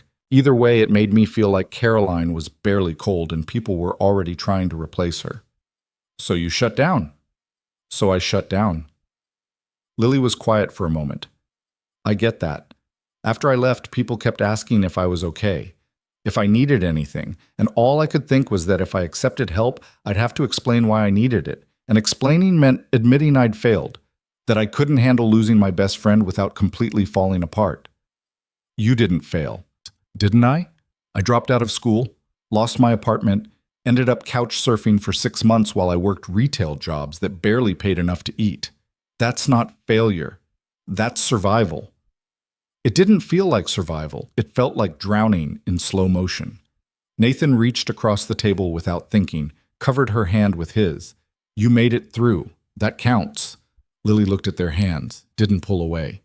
So did you. Barely. Still counts. They sat like that for a moment. The contact felt significant, more intimate than anything they'd done in 3 weeks of dinners. Lily pulled back gently. Sorry, that was... Don't apologize. I just don't want to make this weird. Little late for that. She laughed. True. Their food arrived. They ate and talked about easier things. Lily's terrible boss who kept scheduling her for opening shifts after closing shifts. Nathan's daughter deciding she wanted to be a marine biologist this week instead of an astronaut. Normal things. Comfortable things. I did the stress test, Nathan said at some point. And I'm apparently in terrible shape for 32. Shocking. The doctor wants me to do cardiac rehab and therapy and eat vegetables. Are you going to? The rehab, yeah, I actually scheduled it. Progress. The therapy, I don't know, seems like a lot. Lily set down her fork. Nathan, your heart stopped. You work yourself into the ground. You barely sleep. You're raising a kid alone while running a billion-dollar company. You need therapy. I'm fine. You're not fine. Neither am I. That's okay. But pretending we're fine doesn't make it true. Are you in therapy? I was. Had to stop when my insurance changed and I couldn't afford it anymore. But yeah, I was seeing someone for a year after everything. Did it help? Sometimes. When I actually showed up and didn't spend the whole hour lying about being okay. Lily smiled ruefully. Turns out therapy only works if you're honest. Sounds terrible. It is, but it's also kind of necessary if you want to be a functional human. Nathan considered this. He'd avoided therapy for 5 years using every excuse available. Too busy. Don't need it. Can handle it myself. But sitting here with Lily, who'd clearly done her own work and was still struggling, but at least struggling honestly, made him wonder if maybe he'd been wrong. I'll think about it, he said. That's more than you were willing to say last week. Yeah, I'm evolving. It's very slow. I'll take slow over never. They finished dinner. The server cleared their plates and brought coffee. Nathan noticed they'd been there for almost 2 hours. It felt like 20 minutes. Can I ask you something now? Nathan said. Fair's fair. Why did you agree to this? The first dinner, I get it. Marcus ambushed both of us. But you came back twice. Why? Lily traced the rim of her coffee cup. Honestly, I was lonely. Am lonely. And seeing you that first night, as awful as it was, reminded me that I used to have people. Used to be part of something bigger than just surviving day to day. That's depressing. It's true, though. I've spent 5 years keeping everyone at a distance because it was easier than risking getting hurt again. But easier isn't better. It's just emptier. So this is about not being lonely? Partially, but also... She looked up, met his eyes. Also, I missed you. Not romantic missed. I don't even know you well enough for that. but I missed having someone who understood. Who knew Caroline? Who gets what it's like to have this giant hole in your life that everyone expects you to just get over? Nathan felt that in his chest. Yeah, I get that. And maybe that's selfish, using you to feel less alone. But you're using me too, right? To feel something other than numb? Probably. So we're using each other. How healthy? Very. They both smiled at the absurdity. The server brought the check. Nathan paid. They walked out to the parking lot under a sky that was threatening rain. Want a ride? Nathan asked. If you're offering. They got in the car. Nathan started the engine but didn't pull out of the parking lot yet. Can I tell you something? He said. Sure. I'm scared I'm going to screw this up. Whatever this is, I'm going to work too much or say the wrong thing or push too hard and you're going to disappear again. Lily was quiet for a moment. I'm scared of the same thing. That I'll get overwhelmed or feel like I'm not good enough for your life or panic and run like I always do. So we're both scared, terrified. Great foundation for a friendship. The best. Nathan pulled out of the parking lot, started the familiar drive to Riverside. They were quiet for a while, but it felt comfortable, like they'd said the hard things and now could just exist. Halfway there, Lily spoke. Emma asked if she could meet me, didn't she? Nathan glanced over. How did you know? Because I asked the same thing in her letter, and you've been weird about it all night. I haven't been weird. You've been extra careful, like you're worried I'll bolt if you bring it up. She wasn't wrong. Yeah, Nathan admitted. She wants to meet you. I told her we'd talk about it if tonight went well. Did it go well? I think so. Did it? Yeah, it did. Lily was quiet for a beat. I want to meet her. But Nathan, what if she's disappointed? What if I'm not what she remembers? She barely remembers you. That's not the point. Then what is? The point is she deserves to have people in her life who care about her. And you do. Care about her. I don't know her. You knew her when she was a baby. You can know her now. Lily looked out the window. What if I screw it up? Then you screw it up. We all do. I screw up with her constantly. Nathan turned onto her street. But showing up is better than not showing up, even if it's messy. Is that your parenting philosophy? It's my life philosophy at this point. He pulled up to her building. Lily unbuckled but didn't get out immediately. Okay, she said. Okay, what? Okay, I'll meet Emma. If you think it's a good idea. I think it's a terrifying idea, but yeah, I think we should do it anyway. When? Next weekend? We could do something casual. Park, maybe. Low pressure. A park with a 6-year-old and her dead mom's best friend who abandoned her. Super low pressure. When you put it that way, Lily laughed, but it sounded strained. I'm going to panic about this all week. Me too. What if she hates me? She won't hate you. You don't know that. She wrote you a letter with a drawing of an elephant. She's predisposed to like you. Lily took a shaky breath. Okay. Next Saturday, park. I'll be there. You sure? No, but I'm doing it anyway. She got out of the car, then leaned back in. Nathan? Yeah? Thank you for this, for letting me back into your life even though I don't deserve it. You deserve it. I really don't. But I'm grateful anyway. She closed the door and walked to her building. Nathan waited until she was inside, then sat there for a moment before driving away. His phone buzzed almost immediately. Lily. I'm already panicking. Me too. What if this is a huge mistake? Then it's a huge mistake we're making together. Not comforting. I'm bad at comfort, remember? Not romantic. Right. Emotional constipation. Nathan laughed out loud. Emma told you about that? She mentioned it in her letter. Also that you're seeing someone named Lily, and she thinks that's good because you need more feelings. I'm going to have a long talk with my daughter about oversharing. Please don't. Her letters are the highlight of my week. Nathan felt something warm in his chest. Mine too. The ones you send her, I mean. I know what you meant. He drove home feeling lighter than he had in weeks, maybe years. It was terrifying and uncertain and probably going to blow up in his face. But for the first time since Caroline died, Nathan felt like he was actually moving forward instead of just surviving. Emma was still awake when he got home, sitting up in bed with a book. You're supposed to be asleep, Nathan said from her doorway. I was waiting for you. How was your date? It was good. Are you happy? Yeah, Em. I think I am. Good. She yawned. Did you ask Lily about meeting me? I did. Emma sat up straighter, suddenly wide awake. What did she say? She said yes, next Saturday. We're going to the park. Really? Really? Emma's face lit up in a way Nathan hadn't seen in a long time. Can I bring my elephant, the stuffed one? If you want. I do, because she sent me the card with the elephant, and that means elephants are our thing. Sounds perfect. He tucked her in, kissed her forehead, turned off the light. At the door, Emma called out, Daddy? Yeah? I'm glad Lily came back. Nathan felt his throat tighten. Me too, sweetheart. Me too. He went to his own room, lay in bed staring at the ceiling, and thought about all the ways next Saturday could go wrong. Emma could be disappointed. Lily could panic and not show up. The whole thing could be awkward and terrible and traumatize everyone involved. But it could also be okay. Maybe even good. His phone buzzed one more time. Lily, still panicking, but also kind of excited. Is that weird? Not weird. I'm feeling the same way. Okay, good. I'm going to try to sleep now and not spiral. Good luck with that. You too.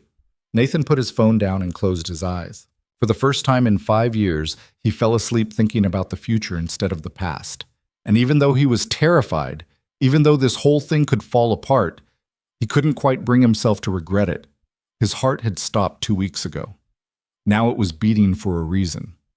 That had to mean something. Saturday morning arrived with the kind of anxious energy that made Nathan check his phone every 30 seconds while Emma changed her outfit for the 4th time. The blue one or the yellow one? She called from upstairs. Either one is fine, sweetheart. But which one is better? Nathan looked at Maria, who was trying not to laugh. A little help here? You're on your own, Mr. Cole. This is important girl business. Emma appeared at the top of the stairs in the yellow dress. This one makes me look more grown up. You look beautiful. That's not what I asked. She disappeared back into her room. Nathan's phone buzzed. Lily, I'm having a crisis. What do you bring to meet a 6-year-old? Flowers seem weird. Candy feels like I'm bribing her. A toy is too much pressure. He typed back, just bring yourself. She's more nervous than you are. Impossible. I've changed clothes 6 times. Emma's on number 4. You're winning. This isn't a competition. Everything's a competition if you're anxious enough. A pause, then. Fair point. Still panicking, though. Me too. See you at the park in an hour. Emma came downstairs in the blue dress, carrying her stuffed elephant and a small bag with things she'd deemed essential for the outing. Nathan didn't ask what was in it. He'd learned that some mysteries were better left unsolved. Ready? He asked. Are you? No, but we're going anyway. Emma took his hand. It's okay to be nervous, Daddy. Maria says nervous just means you care about something. Maria says a lot of things. She's usually right, though. They drove to Riverside Park, which Nathan had chosen specifically because it was closer to Lily's apartment. Neutral territory, but on her side of the city. It felt important somehow. The park was busy for a Saturday morning, families everywhere, kids on playground equipment, dogs chasing tennis balls, normal people doing normal weekend things. Nathan found a parking spot and sat there for a moment, hands on the wheel. What if she doesn't come? Emma asked quietly. She'll come. But what if she doesn't? Nathan turned to look at his daughter. Then we'll have a nice day at the park, just the 2 of us, okay? Emma nodded, but she looked worried. She clutched her elephant tighter. They got out of the car and walked toward the playground. Nathan kept scanning the area, looking for Lily, trying not to seem too obvious about it. His phone buzzed. Lily, I'm here. By the big oak tree near the swings, wearing a green jacket and actively dying of anxiety. Nathan looked over and spotted her. She was standing exactly where she said, hands in her pockets, looking like she might bolt at any second. There she is, he told Emma. Emma grabbed his hand tighter. I'm scared. Me too. What if she doesn't like me? She already likes you. She's been writing you letters. But what if she only likes letter me? What if real me is disappointing? Nathan knelt down to Emma's level. You are not disappointing. You are smart and funny and kind. And if Lily can't see that, then that's her problem, not yours, okay? Emma nodded, but she didn't look convinced. They walked over. Lily saw them coming, and her expression cycled through about 17 different emotions in 3 seconds. She looked terrified. "Hi," Nathan said when they reached her. "Hi." Lily's voice was tight. She looked down at Emma. "Hi, Emma." Emma pressed against Nathan's leg, suddenly shy. She mumbled something that might have been hello.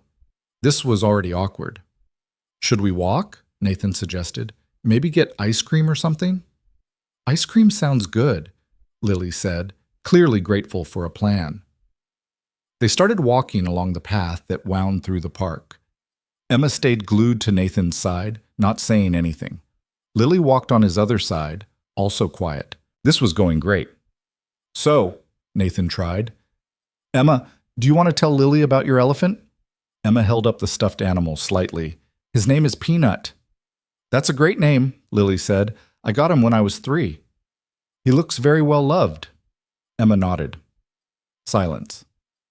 Nathan was starting to sweat despite the cool morning air. This was worse than board meetings. At least in board meetings, people were obligated to talk. "I brought you something," Lily said suddenly. She pulled a small package from her jacket pocket, wrapped in tissue paper. "It's not much. I just saw it and thought of you." Emma looked at Nathan. He nodded. She carefully took the package and unwrapped it. Inside was a small clay elephant, hand-painted in bright colors. It fit perfectly in Emma's palm. "I made it," Lily said. "Well, I painted it at one of those ceramic places. It's probably not very good. I'm not artistic, but you said you liked elephants, so—" Emma stared at the little elephant. Then she looked up at Lily with those serious eyes. "It's perfect," she said quietly. Lily's expression crumpled slightly. "Yeah?" "Yeah. Thank you." "You're welcome." Something in the atmosphere shifted. Not dramatically, but enough. Emma still held Nathan's hand, but she wasn't pressing against him quite so hard anymore. They reached the ice cream truck parked near the playground. Nathan bought them all cones.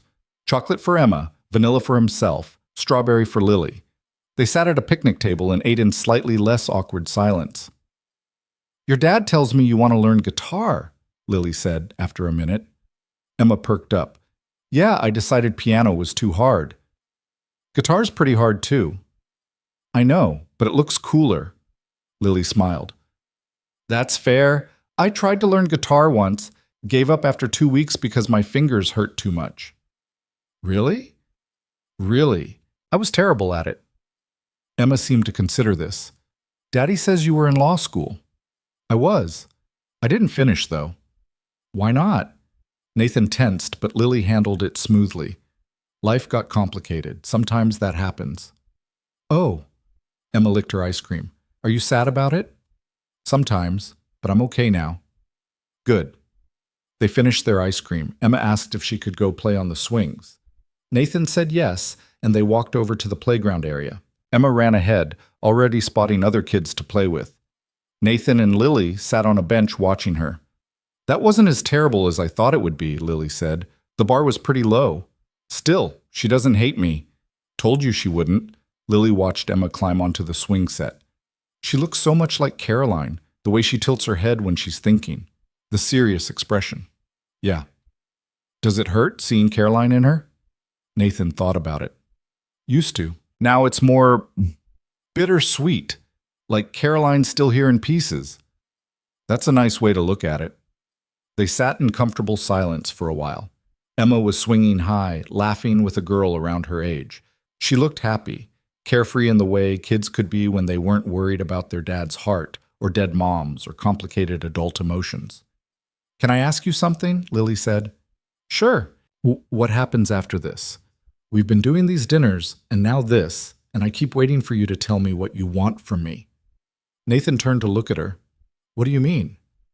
"I mean, are we friends? Are we dating? Are we two people who shared trauma and are using each other as emotional support animals?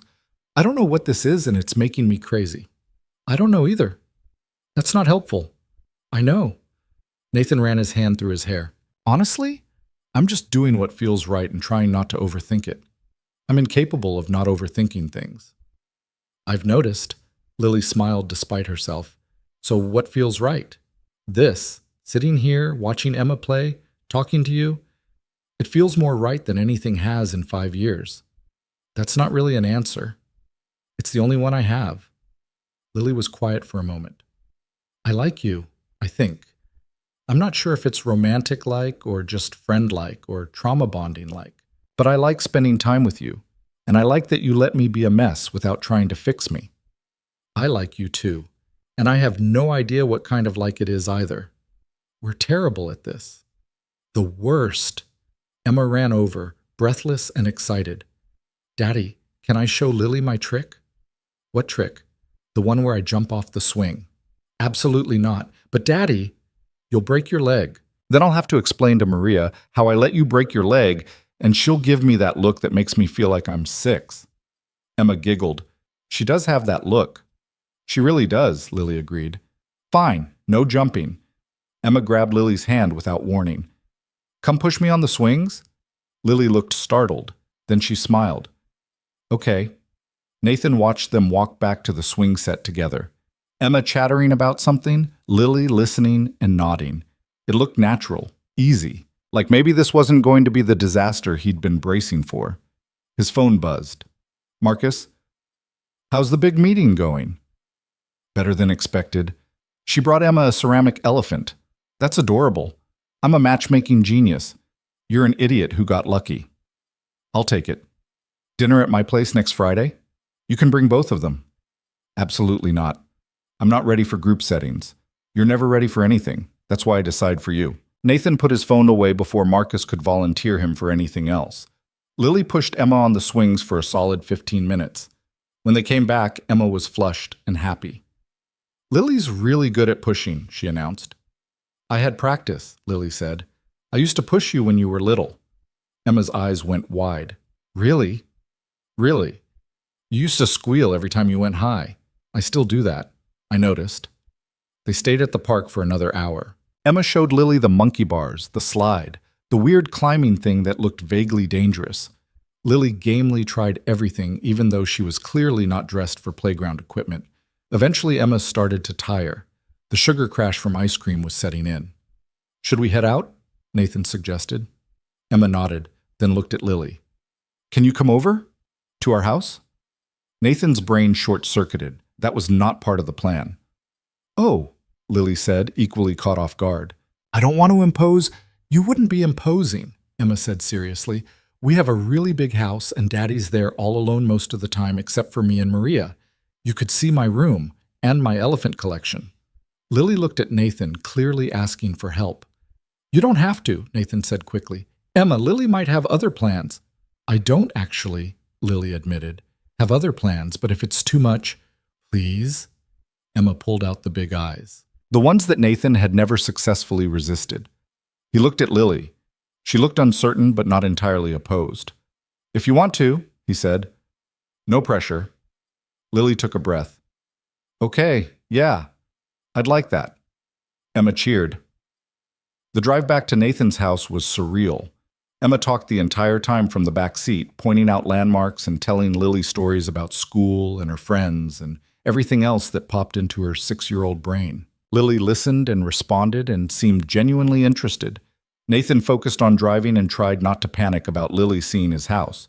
It was one thing to meet at neutral restaurants, another to invite her into his actual life. They pulled up to the house. Lily went very quiet.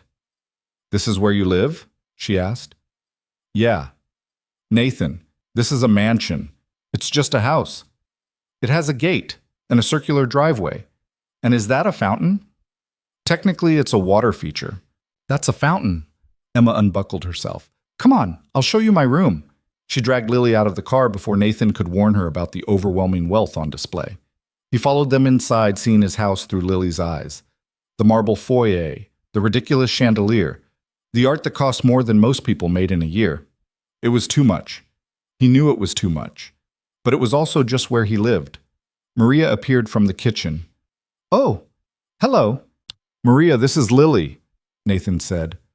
Lily, this is Maria, our nanny. The one who told Emma I'm emotionally constipated, he added under his breath. Lily tried not to laugh. Maria extended her hand with a warm smile. Lovely to meet you properly. Emma's been talking about you all week. All good things, I hope. Mostly confusion about whether you're Daddy's girlfriend, Maria said cheerfully. Maria, Nathan started. What? She has. It's natural curiosity. Lily looked amused. I like her. Everyone does. She's shameless. Maria beamed. I'll make some coffee. You two look like you need it. She disappeared back into the kitchen. Emma grabbed Lily's hand again. My room is upstairs. Come on. Nathan followed them up. Emma's room was an explosion of color and personality. Artwork on the walls, books everywhere, the abandoned keyboard in one corner, and a small guitar that Nathan had bought her last week in the other. This is Peanut's family, Emma said, showing Lily an entire shelf of elephant figurines and stuffed animals. This one's from Mommy. She got it before I was born. Lily picked up the elephant carefully. It was worn, well-loved, obviously old. Your mom bought this? Daddy says she saw it in a store and knew she had to get it for me, even though I wasn't born yet. That sounds like something she'd do. Lily's voice was soft. She was always buying things for people she loved. Do you miss her? The question was so direct, so innocent. Lily looked at Emma with shiny eyes. Every day? Me too, even though I don't really remember her that well.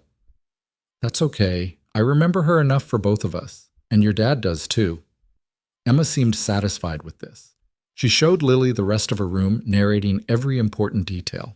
The rock collection, the art supplies, the closet full of dress-up clothes. Nathan leaned against the door frame, watching. This should feel weird. Lily and Emma's room, talking about Caroline being part of their life. But it didn't. It felt right in a way he couldn't quite explain. Maria appeared with coffee. Kitchen's too formal. I put it in the living room. They migrated downstairs. The living room was less ostentatious than the foyer, comfortable furniture, actual signs of life. Emma immediately pulled out her guitar. I'm going to play you my song, she announced. You learned a whole song already? Lily asked.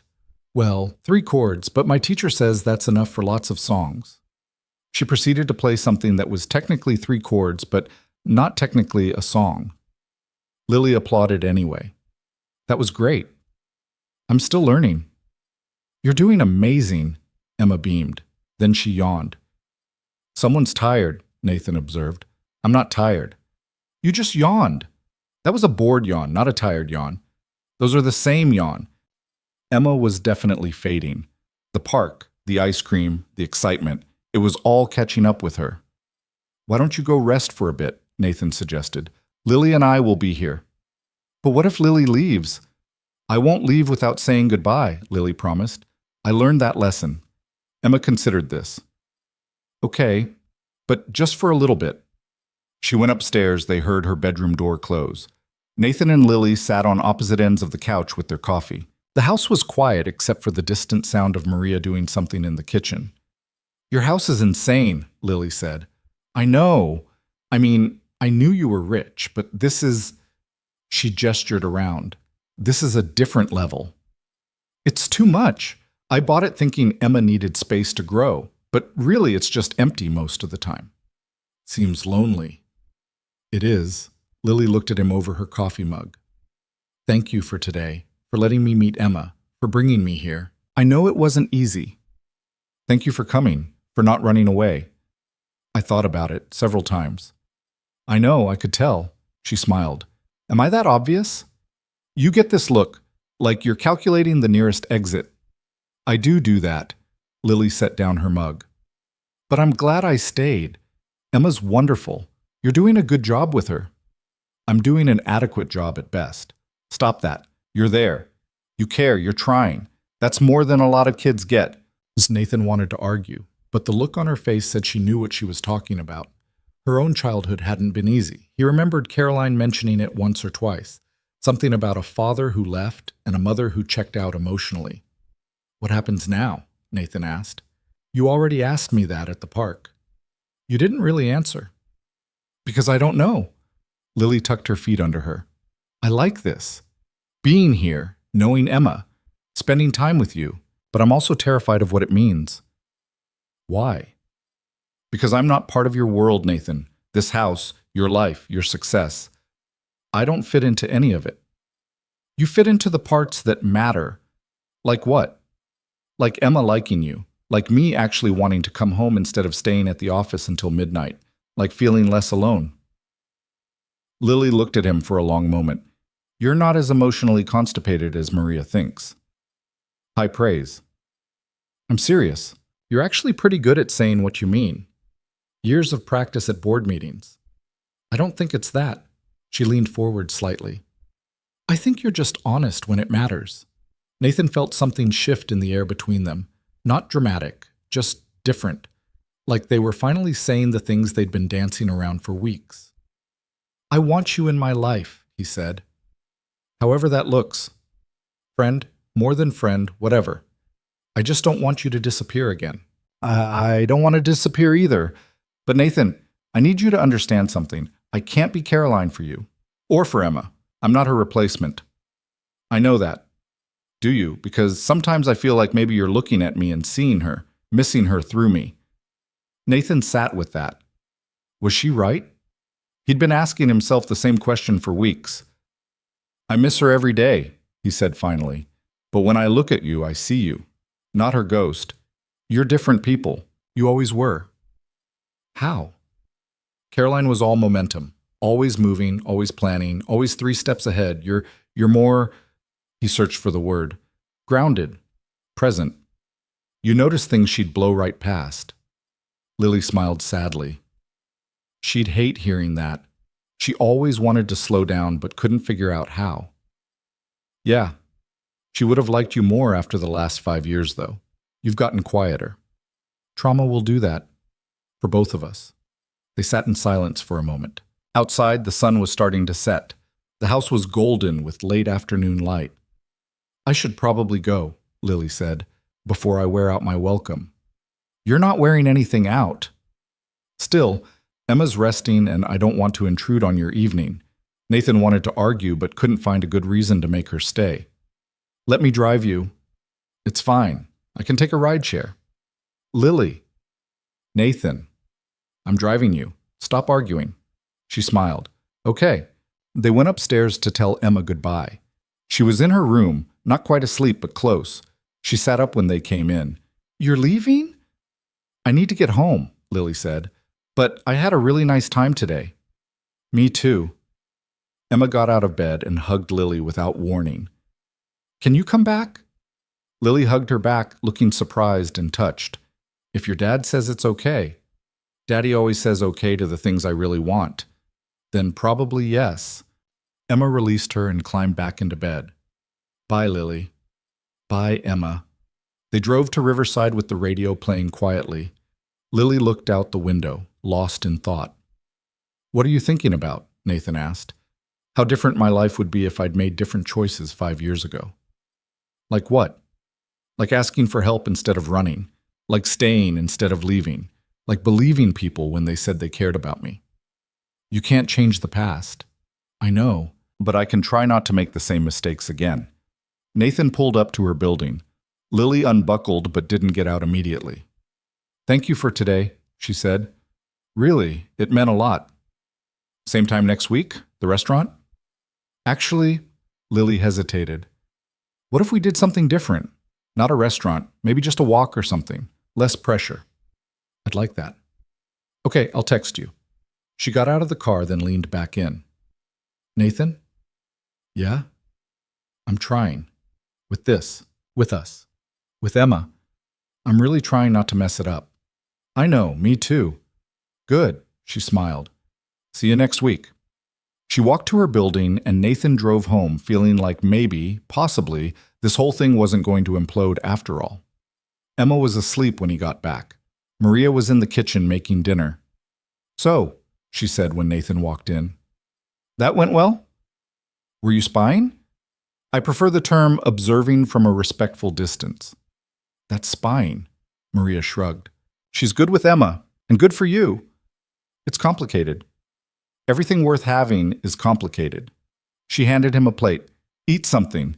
You've been running on coffee and anxiety all day. Nathan took the plate. Thanks, Maria. That's what I'm here for. Well, that and preventing you from emotionally constipating yourself to death. Can we please retire that phrase? Not until you go to therapy. You're relentless. It's a gift. Nathan ate dinners in the kitchen while Maria cleaned up. His phone buzzed. Lily, Emma's wonderful. You've done an amazing job with her. She liked you too. Pretty sure you're her new favorite person. I doubt that. But I'll take second place. You're selling yourself short. Maybe. Still getting used to the idea that people might actually want me around. I want you around. There was a long pause. Then, I'm starting to believe that. Nathan smiled at his phone like an idiot. Maria noticed and smirked but had the good sense not to comment. The rest of the week passed in a blur of work, and Emma, and constant text messages with Lily. Nothing deep, just small things. Pictures of her coffee shop, updates on Emma's guitar lessons, complaints about Nathan's insane work hours, jokes about Maria's running commentary on his emotional state. It felt comfortable, natural, like they were building something without having to define exactly what it was. Friday night, Emma was getting ready for bed when she asked the question Nathan had been waiting for. Is Lily your girlfriend now? I don't know. We're figuring it out. Do you like her? Yeah, I do. Like her? Or friend like her? Nathan sat on the edge of her bed. Honest answer? I'm not sure yet. But I like spending time with her, and I like that she makes me happy. Emma considered this with her usual seriousness. Do you think Mommy would be okay with it? The question hit harder than Nathan expected. Yeah, sweetheart. I think she would. How do you know? Because your mom loved me, and she'd want me to be happy, just like I'd want her to be happy if things were reversed. That makes sense. Emma yawned. I like Lily. She's nice, and she remembered about the elephants. She did. Can we see her again soon? Yeah, we're meeting up tomorrow. Can I come? Not this time. But soon, okay? Emma nodded, already half asleep. Nathan kissed her forehead and turned out the light. Saturday afternoon, he met Lily at a park on the north side of the city. Different from last week, bigger, less crowded. She was sitting on a bench when he arrived, wearing jeans and a sweater, looking more relaxed than he'd seen her in weeks. Hi, she said when he sat down. Hi. They started walking the trail that wound through the park. It was a perfect fall day, cool, but not cold, leaves changing colors, the kind of weather that made you glad to be alive. I've been thinking, Lily said after a few minutes. About what I want. From this. From us. Nathan's heart rate picked up. And I think I want to try. Actually try. Not just dinner once a week and texting safe things, but really seeing if this could be something. Like dating. Like dating, if you want that. Nathan stopped walking. Lily stopped too, turning to face him. Yeah, he said. I want that. Even though I'm a mess? Even though we're both messes. Lily smiled. Okay, so we're doing this. We're doing this. What do we tell Emma? The truth. That we like each other and we're seeing where it goes. She's going to ask a million questions. Definitely. And Maria's going to have opinions. Without a doubt, Lily stepped closer. And your friends will have thoughts. And people will wonder why a billionaire is dating a coffee shop manager. And it's going to be complicated and messy and probably hard. Probably. Are you ready for that? Nathan reached out, took her hand. No, but I want to try anyway. Lily looked at their joined hands. Me too. They started walking again, hands still linked, and it felt like something had fundamentally shifted, like they'd finally stopped fighting against whatever this was and decided to let it happen. Can I ask you something? Nathan said. Sure. What made you decide to try this? Lily was quiet for a moment. Emma. And watching you with her, and realizing that you're not just successful or rich or any of that surface stuff. You're a good person who's trying really hard to do right by the people you love. And I thought, maybe I could be one of those people. Maybe I could let myself be loved instead of running away from it. That's a lot of pressure. You already said that, at the restaurant. It's still true. I know. But I think maybe you're worth the pressure, and maybe I am too.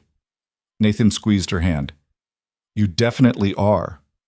They walked until the sun started setting, talking about everything and nothing. The future felt less terrifying than it had in years. Still uncertain, still complicated, but possible in a way it hadn't been before. When Nathan dropped Lily off at her apartment, she kissed him on the cheek before getting out of the car. "See you next week," she said. "Looking forward to it." "Me too." She walked to her building, turned to wave before going inside. Nathan sat there for a moment, touching his cheek where she'd kissed him, feeling something that might have been hope. His heart had stopped 3 weeks ago. Now it was beating steady and strong. For Emma. For Lily. For the life he was finally letting himself build instead of just survive. It wasn't perfect. It wasn't easy. But it was real. And after 5 years of going through the motions, real was exactly what he needed. 3 months changed everything and nothing at all. Nathan still worked too much, though he'd cut back to 50-hour weeks instead of 70. Emma still changed her mind about her interests every other Tuesday. Maria still offered unsolicited commentary on everyone's emotional state. And Lily still showed up to their dates in thrift store clothes that she refused to let Nathan replace. But the house felt less empty now. The silence less oppressive. The future less like something to survive and more like something to actually live. Lily had dinner with them twice a week. Sometimes at the house, sometimes at cheap restaurants she insisted on choosing because not everywhere needs to have cloth napkins, Nathan. Emma adored her. Maria approved, which carried more weight than Nathan wanted to admit. And slowly, carefully, they were building something that felt real. It wasn't perfect. Nothing ever was. "You're doing it again," Lily said one Tuesday evening. They were in Nathan's kitchen, his actual kitchen, not a restaurant, while Emma did homework at the table and Maria pretended not to eavesdrop from the living room. "Doing what?" "That thing where you check your phone every 3 minutes like the company will implode if you're not watching." Nathan looked down at his phone, caught. "I'm just being a workaholic. I know." Lily took the phone from his hand and set it on the counter. "Dinner first, crisis management later." "What if it's actually a crisis?" "Then James will handle it. That's literally his job." "But, Nathan," she turned to face him fully, "we've talked about this. You can't keep living like work is the only thing that matters." "I don't." "You do. And I get it. Work is safe. Work makes sense. Work doesn't require you to feel things. But you promised you'd try." She was right. He hated that she was right. "I am trying," he said. "Try harder." Emma looked up from her homework. "Lily's right, Daddy. You promised. You're supposed to be on my side." "I'm on the side of you not dying from a heart attack," Maria called from the living room. "The child makes an excellent point." "Everyone in this house is against me," Nathan muttered. Lily kissed his cheek. "We're for you, not against you. There's a difference." They ate dinner, actual homemade food that Lily had taught Nathan to cook because you can't live on takeout forever. And Nathan managed to not check his phone until after dessert. Progress. Later, after Emma went to bed and Maria retreated to her room, Nathan and Lily sat in the living room with wine. Well, Lily had wine. Nathan had switched to water after his cardiologist had made pointed comments about alcohol consumption. "How's the therapy going?" Lily asked. Nathan had started sessions 2 months ago, after Lily had basically dragged him to the first appointment. He'd been skeptical, resistant, convinced it was a waste of time. He'd been wrong. "It's fine," he said. "That's not an answer. It's helpful sometimes. When I actually talk instead of deflecting. Which is how often." "Getting better." Lily smiled. "I'm proud of you." "For what? Going to therapy? That's basic adulting." "For trying to be better." "That's not basic. That's hard." Nathan looked at her, really looked. She'd changed too over the last 3 months.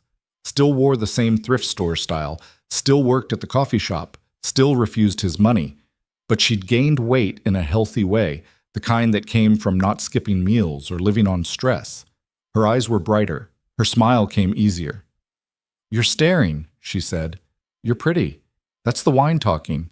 I'm drinking water. Then you're delirious." "Probably." She laughed and moved closer on the couch. They'd been taking things slow, painfully slow by normal standards. Kissing, yes, but nothing beyond that. Both of them too aware of the complicated history, the grief, The way this relationship was built on trauma and loss, and the ghost of a woman they both loved. "Can I ask you something?" Lily said. "Always." "Do you ever feel guilty? About us?" Nathan had been waiting for this question. "Sometimes. Do you?" "All the time." She turned her wine glass in circles. "Like I'm betraying Caroline by being with you, or like I'm using her death as an excuse to have something I wanted but couldn't have when she was alive." "Did you want it? When she was alive?" Lily was quiet for a long moment. "I don't know, maybe. There were moments where I'd see you two together and wonder what it would be like, but I never would have acted on it. She was my best friend. And now?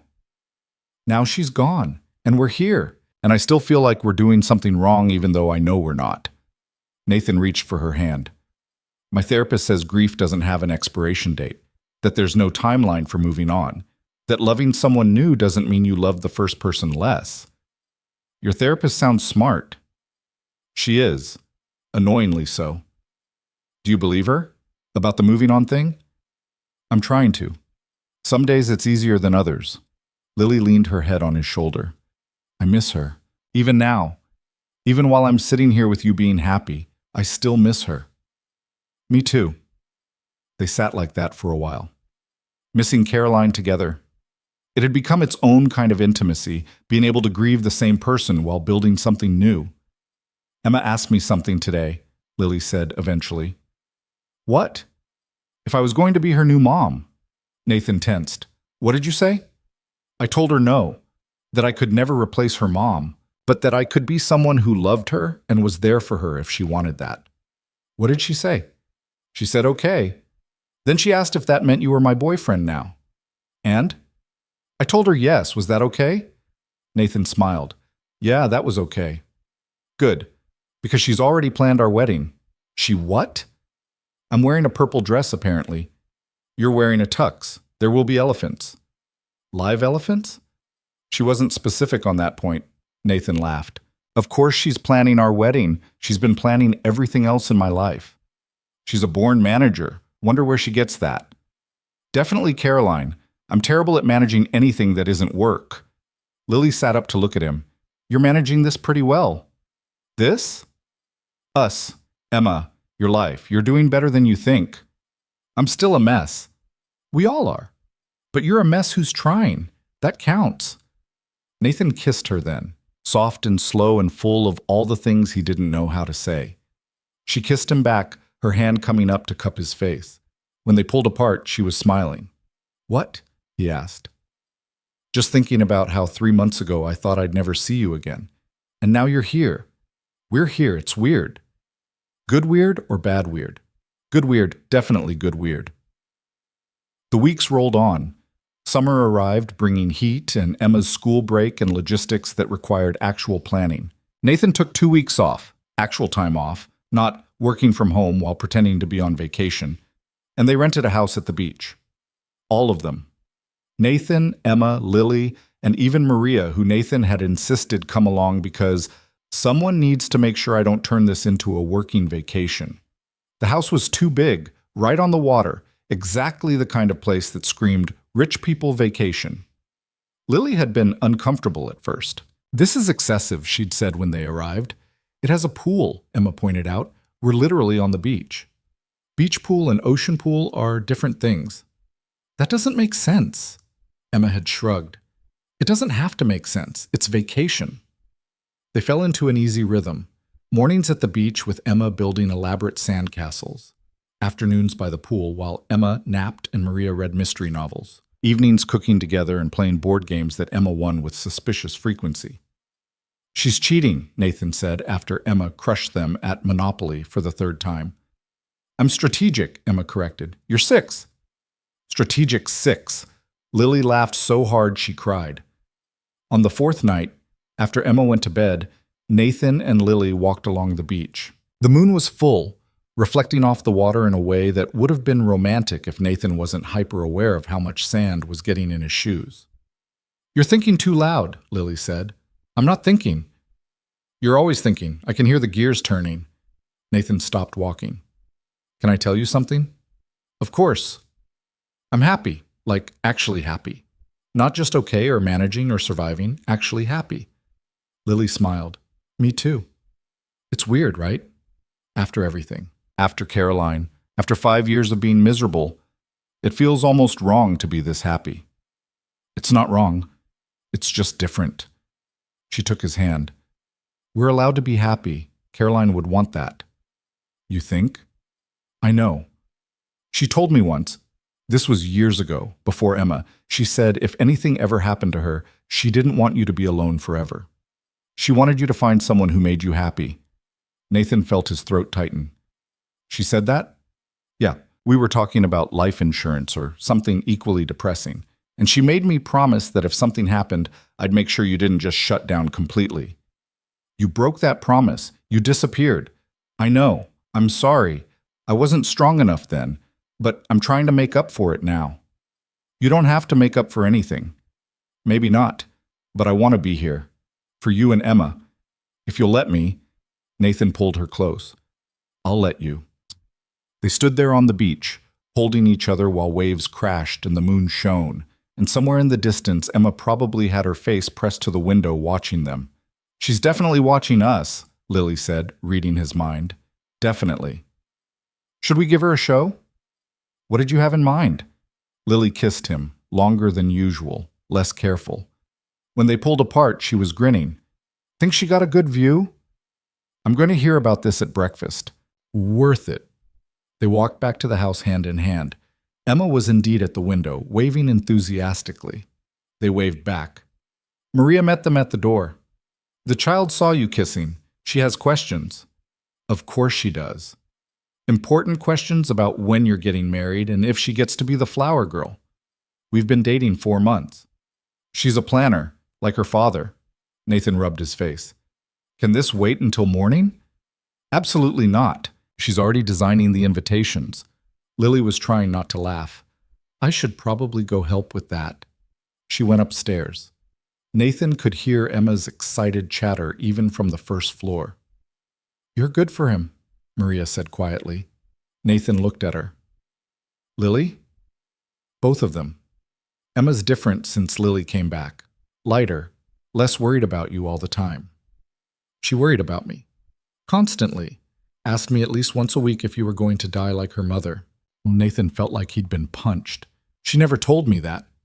Because she's 6 and she didn't want to make you sad. But now she has Lily asking the same questions, telling you to take care of yourself. She doesn't have to carry that alone anymore. I didn't know. You do now. So keep getting better. Keep letting them in. Keep being happy.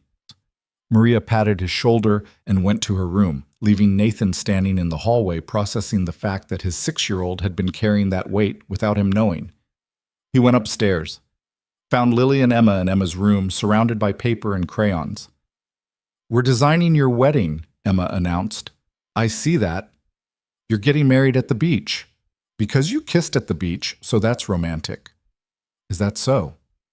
That's so. Emma held up a drawing. This is you. This is Lily. This is me throwing flowers. The drawing was objectively terrible and absolutely perfect. What do you think? Lily asked, eyes shining with barely suppressed laughter. I think we're getting married at the beach, apparently. Oh, good. I was worried I'd have a say in this. Emma continued planning, unbothered by the fact that no one had actually proposed. Nathan sat on the floor next to Lily and watched his daughter design their future with total confidence that it would happen exactly as she imagined. You okay? Lily whispered. Yeah. Just thinking about how different everything is now. Good different? The best different. Later, after Emma finally fell asleep, still clutching her wedding plans, Nathan and Lily sat on the deck overlooking the ocean. She's going to be disappointed when we don't actually get married next month, Lily said. Who says we're not? Lily turned to look at him. Nathan, I'm kidding, mostly. But for the record, I would marry you. Not next month, but someday. We've been dating 4 months. I know, that's why I said someday, not tomorrow. Lily was quiet for a long moment. You're serious? Yeah, I am. Is that crazy? Probably, but I think I'd say yes. Someday. Nathan felt something settle in his chest. Not pressure, not anxiety, just certainty. Good to know, no.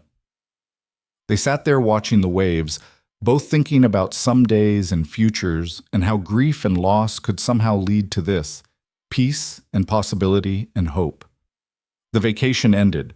They went back to real life, work and school, and the regular routines. But something had shifted. The relationship felt more solid, more real, less like something that might break if they looked at it wrong. Lily started staying over more often. Not moving in, she wasn't ready for that, and Nathan didn't push. But a toothbrush appeared in his bathroom, then clothes in his closet, then her terrible coffee maker because she couldn't stand his fancy espresso machine.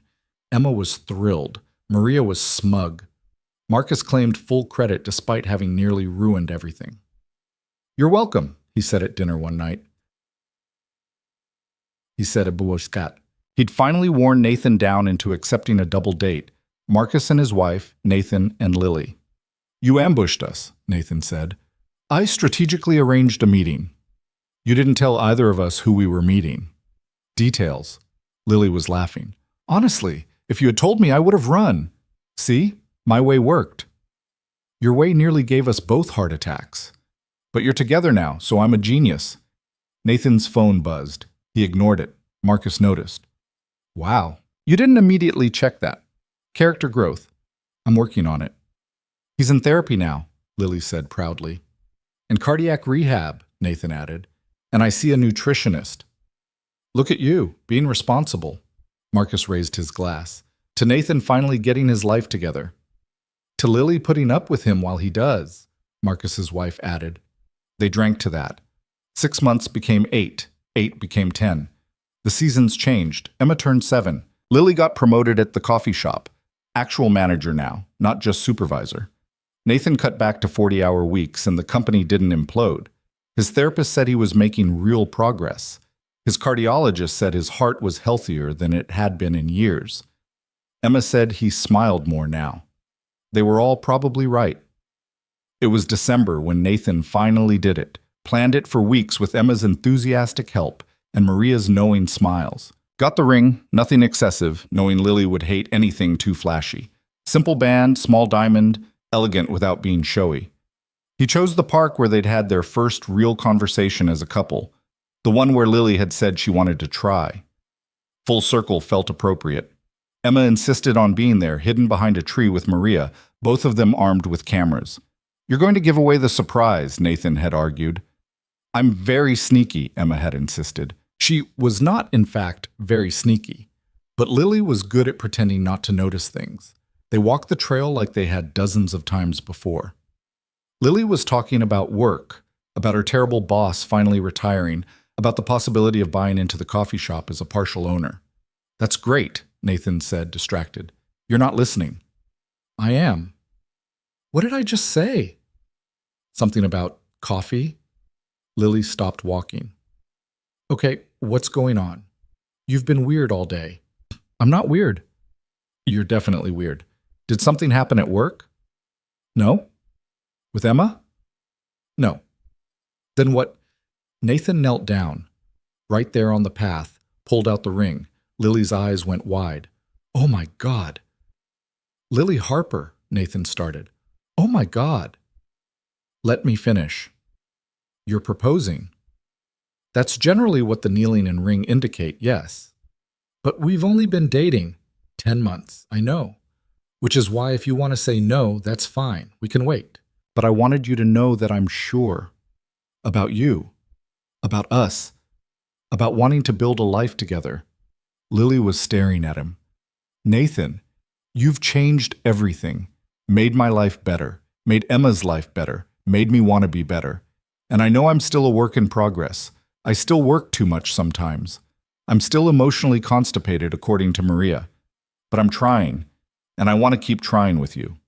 Nathan, and I know you're scared, that you think you don't fit into my world, but you do. You fit perfectly. Right here." He pressed his hand to his chest. "With Emma and me and this life we're building. So if you're ready, if you want this too, then marry me. And if you're not ready, then just know that I'll wait, however long it takes." Lily was crying. "You practiced that." Emma helped. It was really good. So is that a yes? You didn't let me talk. Sorry. Okay, your turn. Lily wiped her eyes, laughing and crying at the same time. You're an idiot. I'm aware. A sweet idiot, but still an idiot. She knelt down so they were eye level. I'm terrified. Of this. Of us. Of screwing it up. Me too.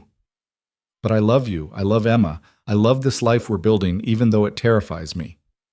So yes. Obviously yes. Nathan slid the ring onto her finger. It fit perfectly. Behind the tree, Emma was definitely not being sneaky, squealing loud enough to scare birds. Lily laughed. She's been here the whole time, hasn't she? Since we arrived.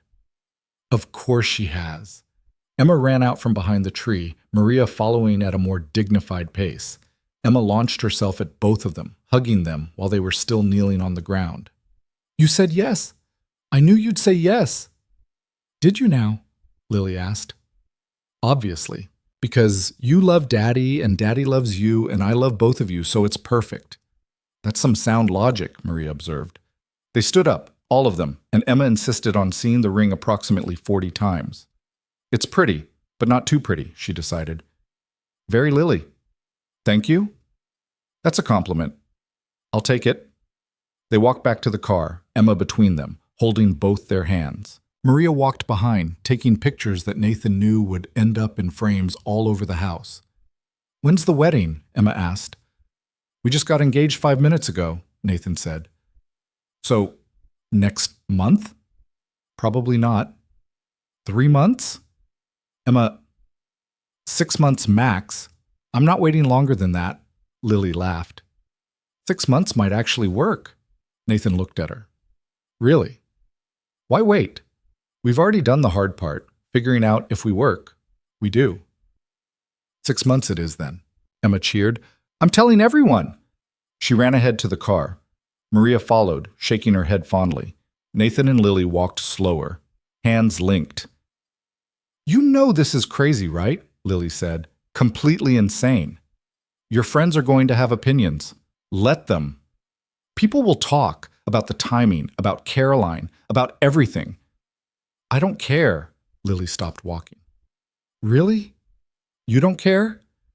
I care about you and Emma and building a life that makes us happy. Everything else is just noise. She kissed him then, soft and sweet and full of promise. I love you, she said. I love you too. They got in the car. Emma was already on the phone with someone, probably Marcus, who was going to be absolutely insufferable about this. The drive home was loud and chaotic and perfect. Emma narrating their entire wedding in detail, Maria offering commentary. Lily laughing at all of it. Nathan drove and felt his heart beating steady and strong. Not stopping, not struggling, just beating the way it was supposed to. The wedding happened 6 months later, almost to the day. Small ceremony, close friends and family only. At the beach, like Emma had demanded. No elephants, but there were elephant decorations everywhere. Emma was the flower girl, wearing purple as dictated by her original plans. Maria cried, which she claimed was allergies. Marcus gave a speech that was only slightly embarrassing. Nathan stood at the altar watching Lily walk toward him and thought about the night his heart had stopped. How terrified he'd been. How certain that his life was ending. He'd been wrong.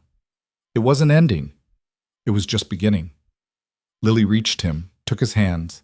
She was wearing the purple dress Emma had picked out, ridiculous and beautiful and so perfectly her. Hi, she whispered. Hi. Ready for this? Terrified. You? Same. Let's do it anyway. They said their vows. Simple, honest things about love and partnership and choosing each other every day. About honoring Caroline's memory while building something new. About being there for Emma, together. When the officiant said Nathan could kiss his bride, Emma cheered so loud half the guests jumped. The reception was exactly as chaotic as expected. Emma danced with everyone. Maria got tipsy and told embarrassing stories.